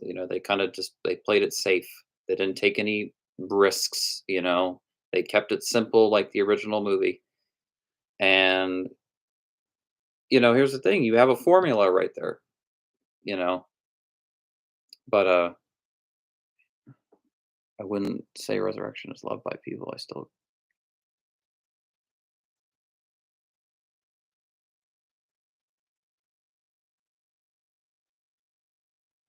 I don't know, as time goes on, David, a lot of people I hear a lot of good stuff about Resurrection. I don't like it's pretty amazing. And yeah, I mean Scream 3 gets so much love as well now. And yeah, so a lot of the uh yeah, the Halloween films that take big risks get usually the biggest um you know uh bad reception, but they tend to be classics years later. You know, I mean, Halloween: The Curse of Michael Myers. That movie wasn't a cult classic till um, later. You know, you see me, Ryan. Uh, yeah. I mean, I see your comment. Um, but you know what? I'll see you Sunday as well, David. But here's the thing: if Halloween Ends is bad, it's bad. If it's good, it's good. But regardless, it's the last Halloween film, and, if it's screw it, like, if it's bad, it's bad, I mean, that's it, But, I'm excited to see it regardless. I just showed everybody the gigantic Halloween Ends poster that I have now that's gonna be on my wall when I do my review, and, yeah. Why can't they so I'll see you Sunday, David. I'm really, really excited to go see that. Um, regardless, even if the movie is bad, I'm still excited. Why can't they kept your movies at the cinema? Well, because it's a nonprofit movie, and it was really screened for one night, one showing, and it was for a premiere for the movie, and that's it. Like, if the movie obviously was a actual Hollywood production, or a bigger studio, then the movie probably would have been in theaters, more than one day. But this was uh, s- you know, private screening sort of, and nonprofit. So, uh, but like I said, there might be that one day where I make that, actual legit, Hollywood movie, and it goes to the big screen, and the movie plays more than one night. You should have kept it so more people can. Aaron, you don't know what what Jamie had to go through to get this movie screened at a Regal Cinema, a movie that is a short film on YouTube. It's not.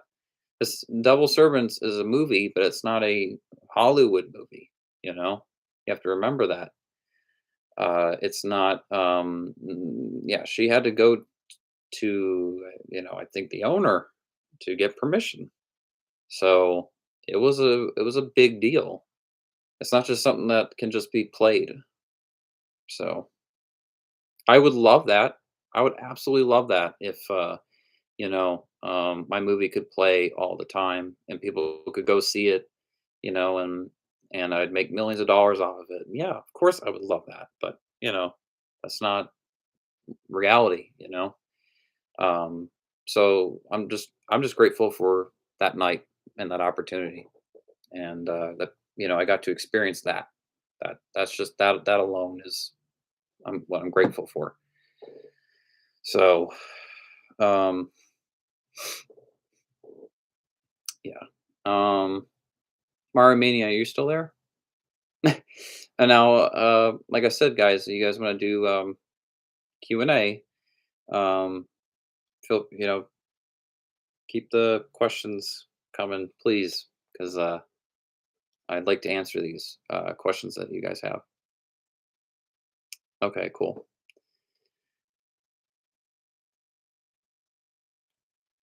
I'll do some poll stuff, polls, but I'd like at least get like a couple more questions from you guys first. So just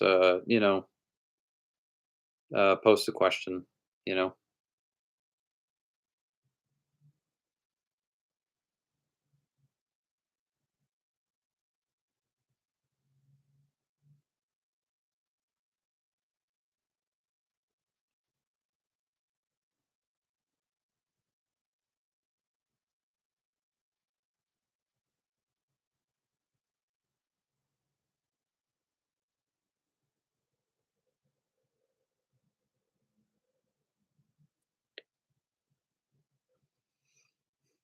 Do you think the new Halloween trilogy was worth it, or should it have just been a one-off?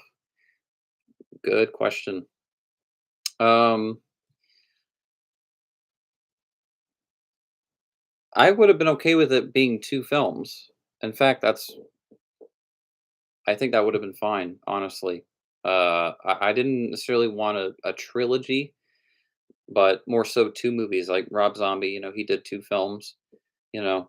Um, I was kinda hoping that there would just be Halloween 2018 and then the next one, Halloween Kills, and that Kills would wrap everything up, you know? And it would all be wrapped up in the same night, and there you go. I thought Halloween Kills was gonna be, you know, there'd be like a showdown with Laurie and Michael, and in Halloween Kills, and I thought that everything was gonna wrap up, you know. But when I heard that they were gonna make 2 more instead of 1 more, you know, I don't know what really they were gonna do with the series. I do think a mistake they made though was that 2018 didn't stand on its own and then have Kills and Ends set a different night. I think Halloween Kills and Ends should have been set like the same night and should have had like you know, that own story like that. Where just those 2 films take place in the same night. Um, uh, I don't know. It's just kind of weird. I thought it would have been more thrilling if like we didn't know what happened to Michael in that fire, and then it's set like a year later, Halloween Kills, and then you have Halloween Kills and Ends set the same night, and you have like a lot of the stuff that was in Halloween Kills, you know, in Kills and Halloween Ends, and it's just set like in this one night, but it's like a year later, instead of 4 years later. Um, but yeah, I think it would have been best as 2 movies, as Halloween 2018 and Halloween Kills, and if Halloween Kills would have wrapped everything up, I think that would have been a lot better, and then if Halloween 2018 would have had the flashback opening, the Halloween Kills has, I think it would have benefited it as being a two-parter, than being a trilogy. I don't think every single movie series, or new timeline has to be a trilogy. You know, I would have been perfectly fine with 2 films, um, but they wanted to make 3. You know, and so far it's not looking too good for Blumhouse with Halloween Ends. But you know, it's gonna be what the box office is, it's what the numbers are gonna be, and if the movie makes 200,000,000, like, you know, Halloween 2018 and Halloween Kills, then they will go ahead and make another Halloween movie. It's gonna happen, and it's gonna happen sooner than later, you know? Um, remember Friday the 13th, the final chapter? Yeah, Friday the 13th Part 5, New Beginning came out just 11 months after final chapter.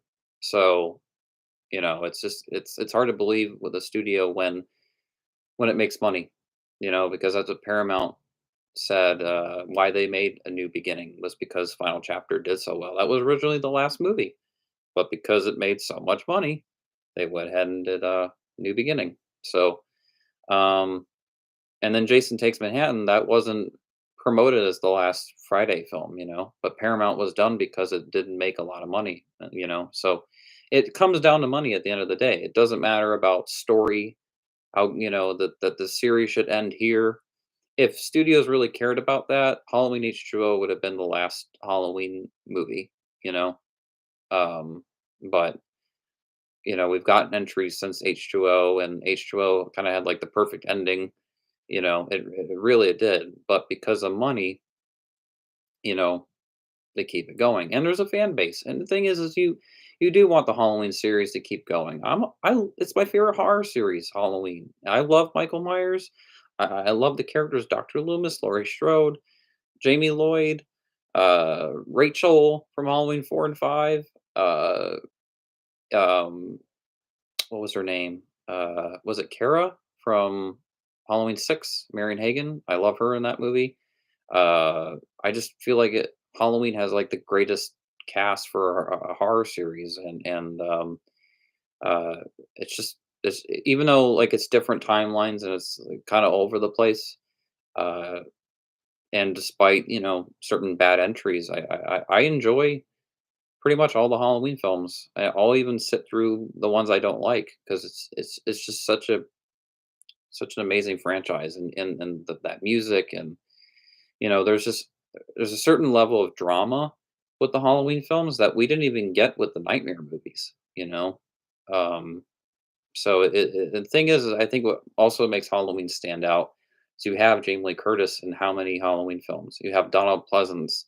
You have really big names in this franchise, and um, it's just you're just drawn into it for some reason, and I think it's because Halloween, it's a lot of people's favorite holiday, and just how brilliant that such a successful slasher franchise is set on Halloween each movie, and I just think it's great.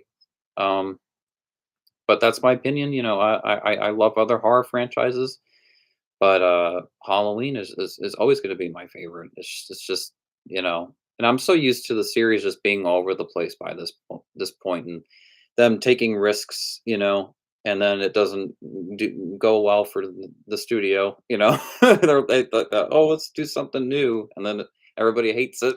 If you ever notice when Season of the Witch is a rarity, but you notice when studio tries to do something different with a franchise that's been known, the formula has been known to be a certain way, and then once they change it, people get angry. They don't like it. You know why? Because that formula worked. Here's, I think, the best example: James Bond. It's on its 25th movie now, right?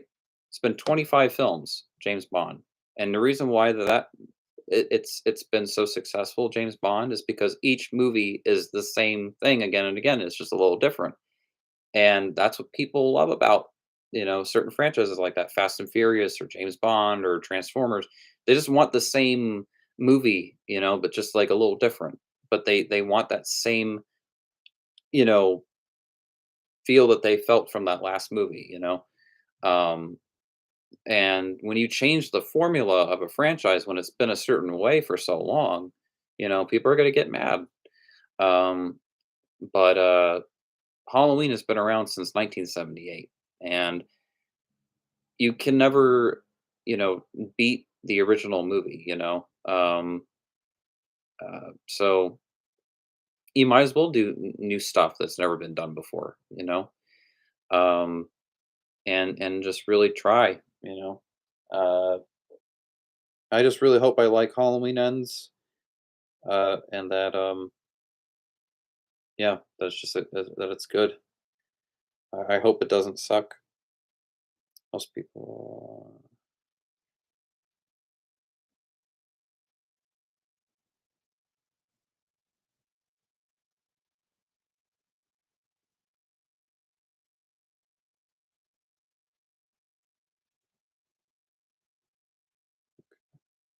I've been listening to the soundtrack of Halloween Ends.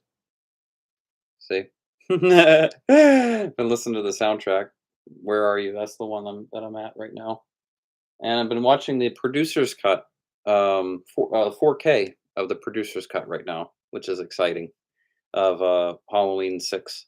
I thank you guys for the comments of the unboxing videos. That was really intense. Was doing that unboxing videos because it was the original Halloween, it was Season of the Witch, and then it was Curse H2O Resurrection.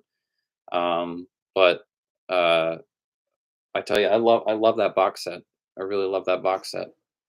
Let's see, is my AirPods connected? So, um, but yeah, it's just there's a lot of bonus features, and because I gave away my original Halloween box set, the 2013 one, it's just nice to have a Halloween box set that is like a three set of films. It's got all these bonus features that were on that box set, but also new bonus features. I love the new audio commentary with Marion Hagen and Daniel Ferrens for the theatrical cut of Curse. That was probably one of my favorite audio commentaries. that I've heard in a long time, and H2O looks amazing. Finally, that movie looks good. I mean, when it first came out, it looked good, you know. If you were from that time and you remember watching on VHS, and when it first came out on DVD, it looked incredible, you know. But now, you know, the movie definitely needed a new transfer, and they did give us one, a new transfer of the Scream Factory box set, you know. But this was 4K. But even watching it in 1080p, you know, it's 4K but lower to 1080p. Looks incredible. Resurrection even looks good. They all look and sound good. You know, you can tell that they're new transfers, and you got all these new bonus features, and it's a nice set. Um, and I don't know if it's because it's an Xbox One X. It, you know, it's a 4K player, but it's not like, you know, a separate 4K Blu-ray player. And I wonder sometimes, you know, certain Blu-rays that don't play 4K on my Xbox, um, don't play because uh, maybe the Xbox One X just doesn't support all Blu-ray discs. You know, so maybe I do need to get a separate Blu-ray player. You know, I because thing is like when I go through my settings on my Xbox, it says that my TV doesn't support Dolby Vision. So I just wonder, even if I got a Blu-ray player, would I still run into that problem? You know. Um, That's just weird. Some of the Blu-rays, 4Ks will play in perfect HDR and, you know, Dolby Vision, but then some Blu-rays won't. So, Curse of Michael Myers, the theatrical cut played, the producer's cut didn't. And we're talking, you know, the actual HDR 4Ks. And then uh, Halloween H2O plays well in 4K. Resurrection plays well in 4K. But like the original Halloween movie, and Season of the Witch and Halloween 5, the Scream Factory 4Ks I have of those do not play in 4K. I have to watch them in the 1080p format, sadly. But those transfers look so good, it doesn't really bother me. Um, and 4K is still new. Um, but yeah. Um, when do you think Scream 6 trailer will come out? I think Scream 6 will the trailer will be coming out I would think this month.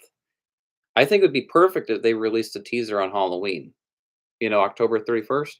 The thing is like Scream 4, its first teaser trailer was played on MTV at the Scream Awards or something like that in 2010. I remember that. It was live, and that was October of 2010. I remember people saying they should release Scream 4 this October. I remember like fans wanted that more than anything was a Scream movie, which we haven't gotten that yet to this day is a Scream movie released in October, which I kind of hope that if they do a Scream 7 that they release it in October. It would be nice to experience a Scream movie during the fall. Um, that would be really cool. But you know, the movie's not coming out till March, but I hear that they're already having test screenings for this film, which wows me because they just like wrapped filming like what like a month ago or a couple months ago. Um, so I think a teaser trailer should come out on Halloween, but a realistic prediction probably November or December. My guess is it's going to be sometime next month, or it'll be before Christmas or New Year, New Year's. The trailer will be released at that particular time. It definitely will be getting some trailer of Scream 6 before this year ends. But I think it would have been perfect if they could have released a teaser trailer of Scream 6. Not only at the re-release of Scream 2, especially that Scream 6 seems to be a callback to Scream 2 a lot, you know, with the college setting and all that stuff and not being set in Woodsboro. It would make a lot of sense. Um, but to also release the trailer for Halloween Ends, I think that would have been really cool, you know. Um, but and I had my fingers crossed when Scream 2 was starting to play, the Fathom event. I had my fingers crossed that the Scream 6 trailer was going to play right before the movie started. I was really hoping, a teaser trailer, but who going to take Nev Campbell's spot? Nobody. I think Nev Campbell is going to come back uh, for Scream 7. I know she says that she's done. I don't think she's done, though. I don't believe it. In fact, I do wonder sometimes the story, that she's not doing it because of money and da da da. It's really just to hide that she's really in the movie and hiding that she's probably not in the movie till the very end, and it's going to set up Scream 7. So I get the vibe that I'm gonna do a separate video of Scream 6, but my predictions is that Kirby and, Mindy are gonna be the killers, um, and Kirby's gonna have, like, hallucinations of, like, Jill from Scream 4. Emma Roberts is probably gonna come back, and she's just not in the cast list, um, and I think that, um a lot of the characters are gonna die. I think Tara's gonna die. I think Sam is gonna be one of the only characters that's gonna be alive by the end. Um, and Gail, I think she's gonna die too. And that's gonna give the motive for Sydney to get back into it. And I think that this new Ghostface that's gonna be in this movie isn't gonna die. I don't think I think they're gonna this is gonna be the first Scream movie where Ghostface doesn't die. And it's gonna have a cliffhanger.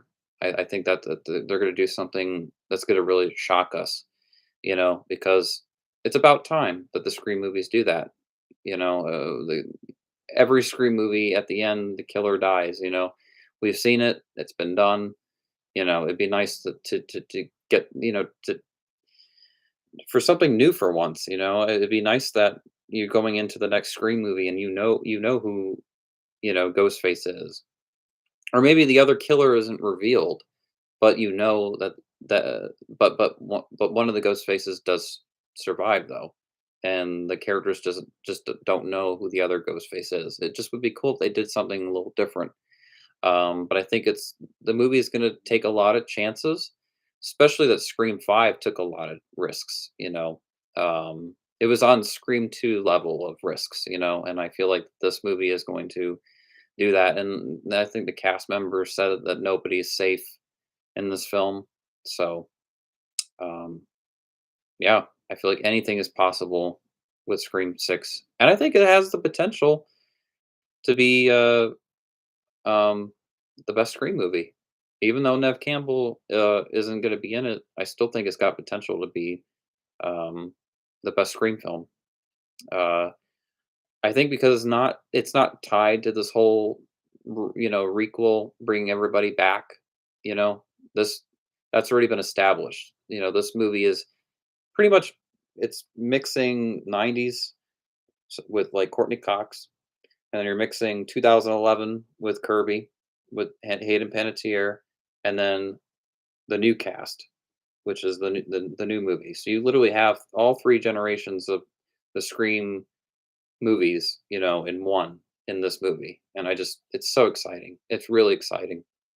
No, either this will be super awesome or it'll be like The Last Jedi, you know, for the series.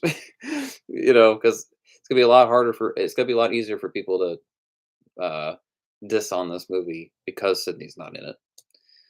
Um, what if they actually made Ghostface versus Jason? I think that'd be great, but the thing is that stuff doesn't really work with Ghostface because um Ghost in the Scream world, the Scream universe, all of those franchises exist. Halloween, Friday the 13th, Nightmare on Elm Street. So you really could never do a crossover with Ghostface because it doesn't make sense, in terms of just a writing standpoint. Uh, it's too meta, to be able to do that. I would love to see Ghostface face off these characters. I think what would work best is like a Ghostface versus Leatherface.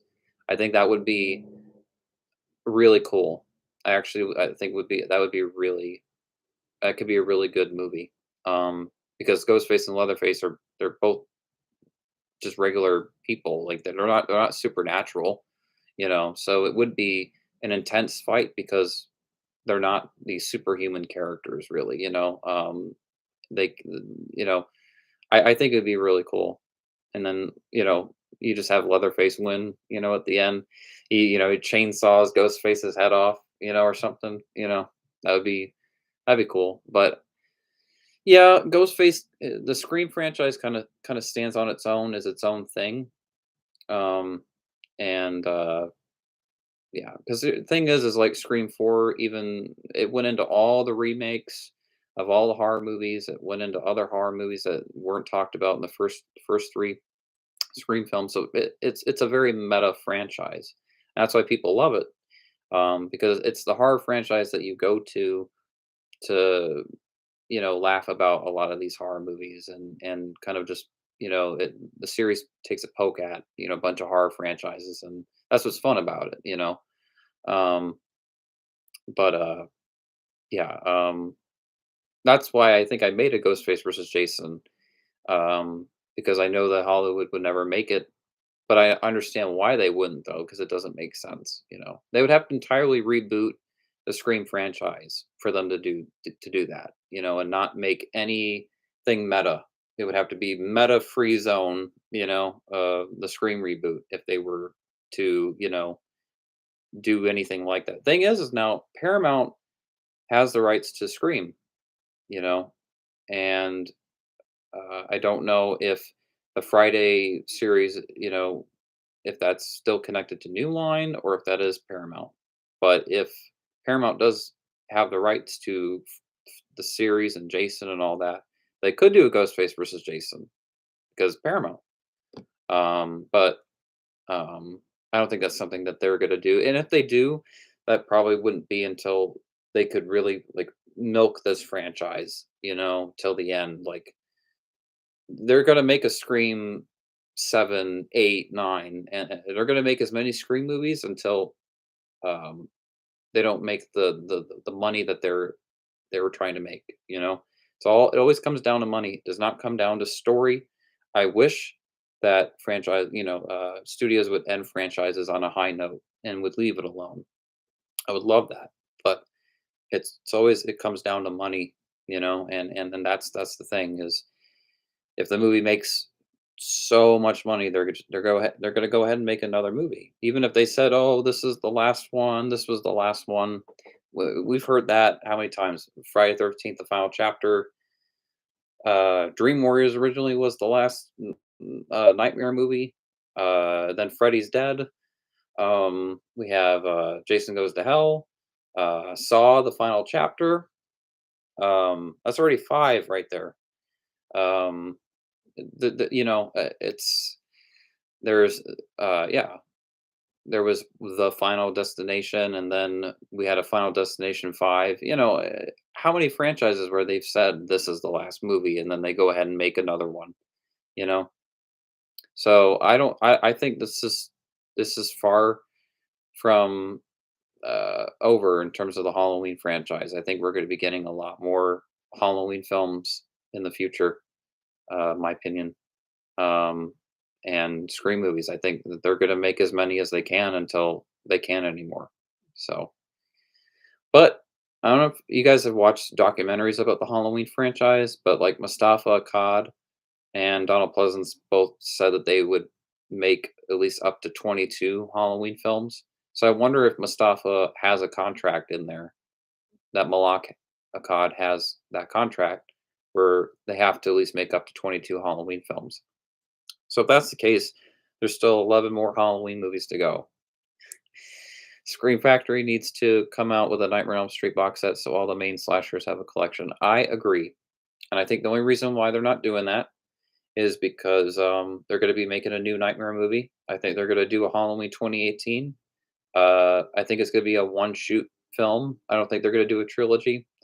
It's gonna be a direct sequel to the first one. It'll be Freddie and Nancy facing off one more time, and I think they're just gonna do it for the sake of bringing the franchise back and be able to release a box set. I think they want to release the box set with a new Nightmare movie. I don't think they want to release it with what they already have, for so long. I think they want a new movie because they know that the next big Halloween box set that's going to come out from Scream Factory is going to be every single Halloween movie. Um, so I think they want to get on that wagon of Halloween 2018, and yeah. Now it's a little harder to do that with the Friday films, the whole Halloween 2018 thing, because Friday 13th is such a, it has such a certain structure, such a certain formula, and yeah. But I agree. Scream Factory needs to come out with a Nightmare box set. I wish that for this year, but also at the same time, I thought in my head, are they waiting to 2024? Which would mark 40 years. My God, 40 years since the original movie. So I wonder, like, do they want to do a 40-year 4K set? You know, and if they do that, if they get the next Nightmare movie out, what let's say October of next year, right, or the spring of 2023, they could probably release a box set in the fall of that of 2024, um, some point in 2024, if they get a Nightmare movie out, in the next year, you know, I think that that's what they want to do. Uh, or they'll release that box set when the new Nightmare movie is coming out. I hope that they call it Krueger, you know, or Freddy, something that's a little different, and not just call it a Nightmare on Elm Street. But they're going to call it a Nightmare on Elm Street because studios are too afraid to call it anything else but that original title. You know, um, and I understand because when you promote, a franchise with its original title, it does get more traction. But is it what's best for the story? No, you know. But for the studios, it's best for them because of money, and to make that profit. Because they were like, oh, if we release this movie with the original title, it's going to make more than if we would have called it this. Not necessarily true.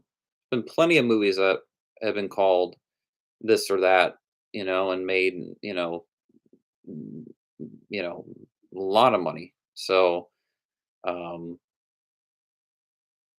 I know that with Scream 6, they're gonna do the Scream, you know, kind of symbol. Uh, but since it's all set in New York and stuff, sadly, the Twin Towers Twin Towers are no longer there in New York. But to me, like that kind of what it represents a little bit because it's set in New York, and Manhattan, and like they're gonna focus so much on New York, with this movie. We might even have like a Statue of Liberty sequence. Who knows? Um, but this is Ghostface takes Manhattan, and it's like I don't know when you see the scream. Not only it's apostrophe or but it does remind me of like the two towers symbol, twin towers. Uh, so I don't know. It's interesting, but I wish they could just call it Scream 6. You know, I understood why Scream 5 was called Scream, and it's kind of meta that they did that because it's kind of poking at Halloween 2018. But calling the next Scream movie Scream and not Scream 6 is so like requel, territory. You might as well just call it Scream 2, but then that makes no sense. y- you know, it really makes no sense. So you can't call it Scream 2, you know, especially there was a re-release of it. I just saw it. But anyway, um, you guys have any more questions? Let me know. I'm going to be ending this live stream really soon So just if you guys have any more questions, post them now. I'll create a couple polls.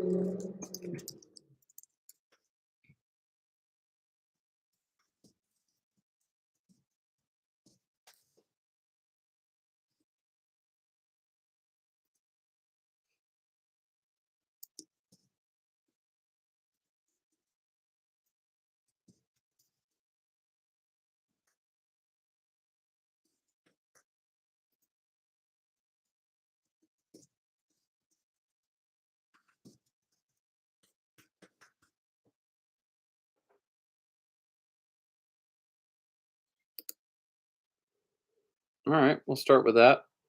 Here's a poll. Which The Devil's Servant film is better? The first one or the second one?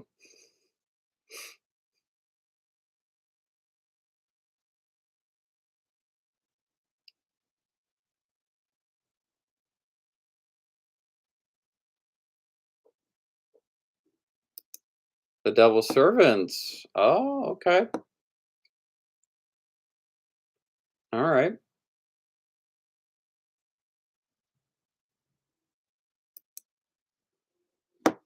All right. Now I'll do another poll.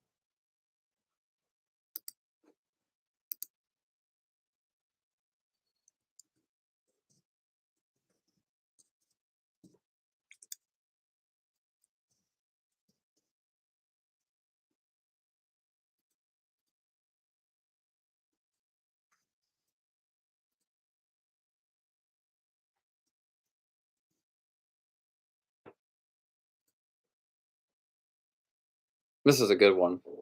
I think this is a really good one. Really good question.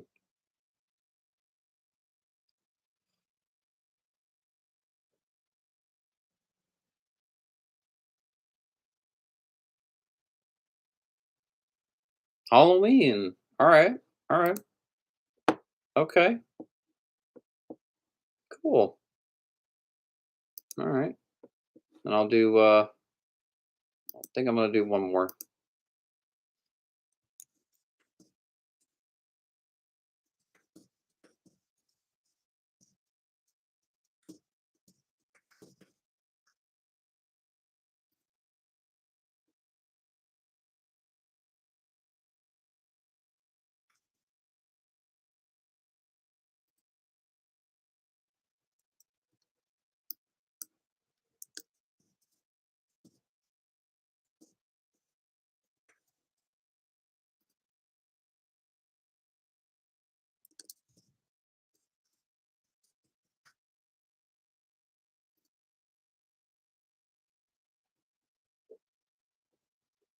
All right.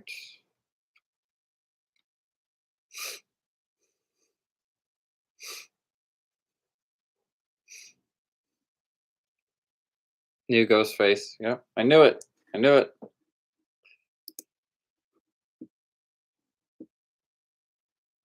I'll keep this poll up for like one more minute to if anybody else wants to vote on it. Who's still in the chat? Is it Aaron or Mario Mania?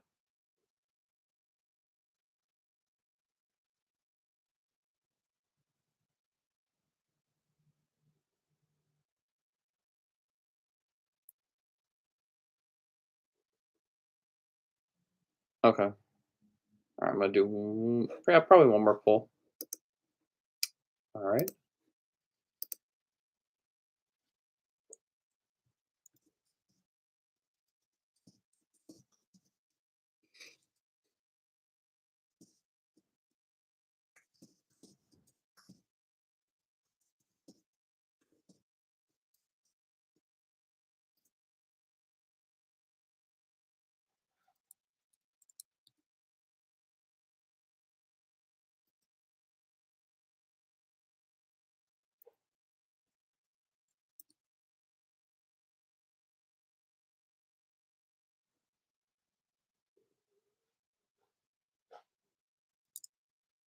Hmm, it's a good one.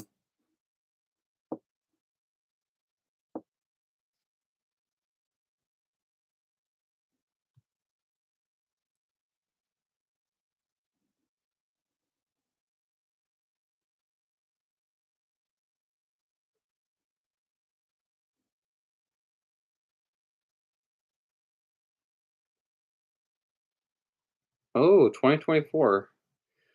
And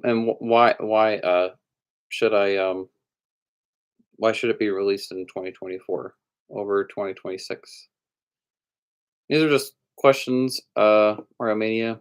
The same as, like, why should I make new Ghostface, you know, first before Rise of Pinhead? Uh, I don't know. Uh,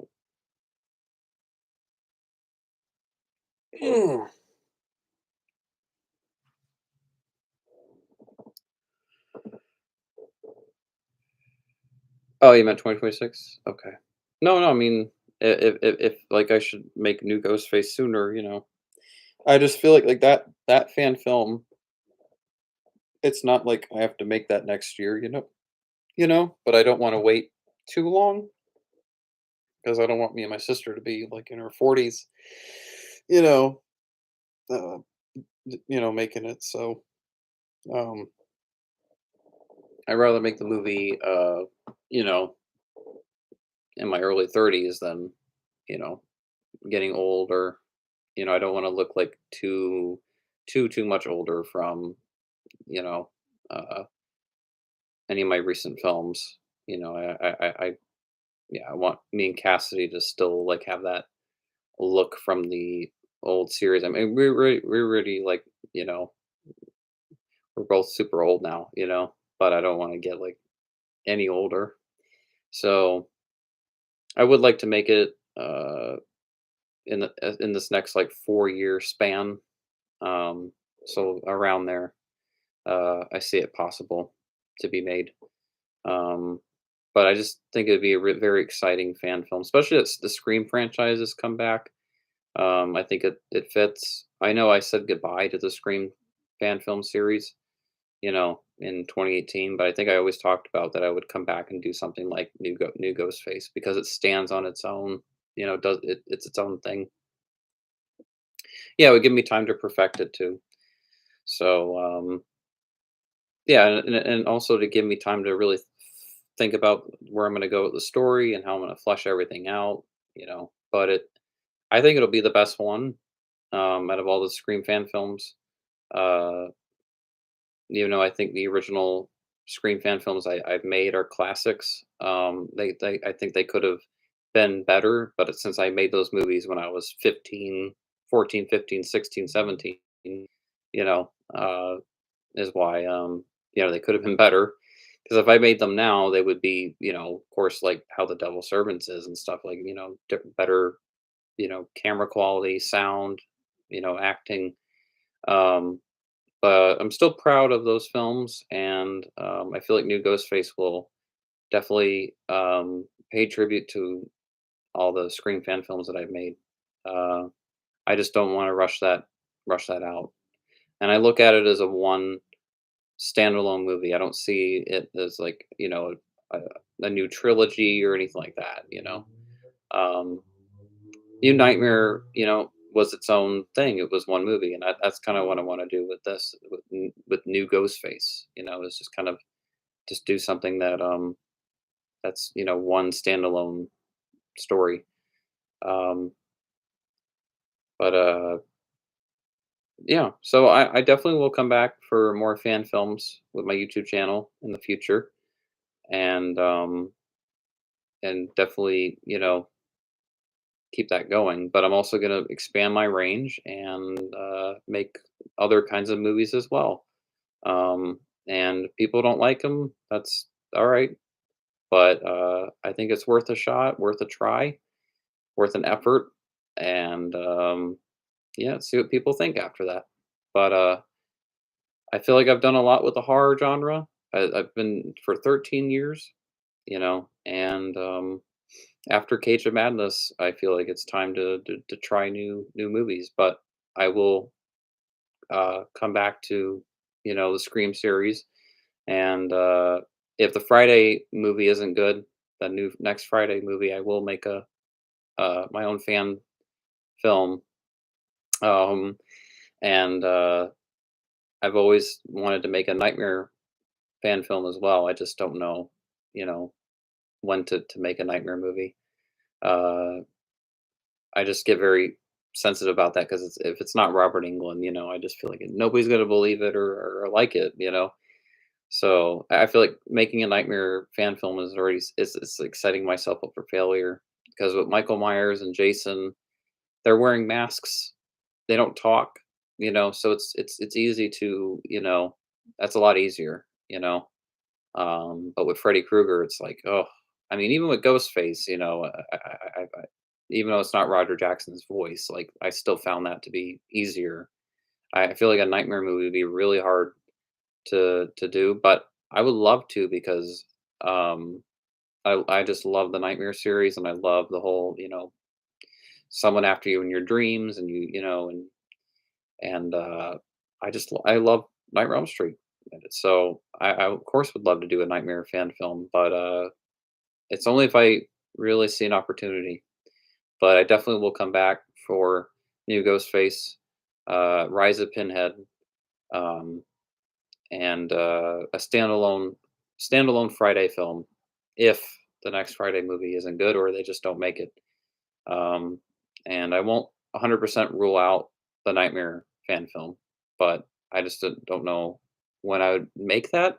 I do have a story outline and characters written for that movie, but it's a matter of if I can get the right actor to play Freddy Krueger, because you have to get somebody that can at least be close to Robert Englund, and that's really hard. So um, yeah, I'll be back for fan films, but also I'll be back for my own original work. And I think it's a cool balance going back and forth like that. But yeah, so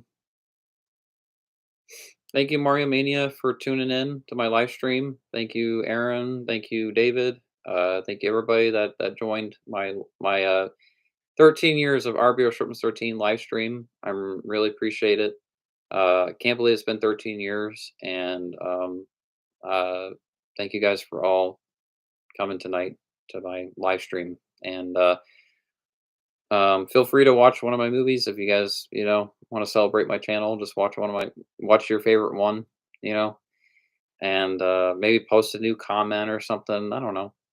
It's just cool that it's been 13 years, and I definitely will do a tribute video of celebrating 13 years on my channel as well. Um, in December.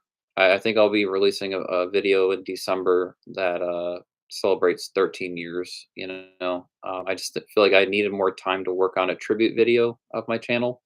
I just didn't want to rush that out, so I decided to do a live stream.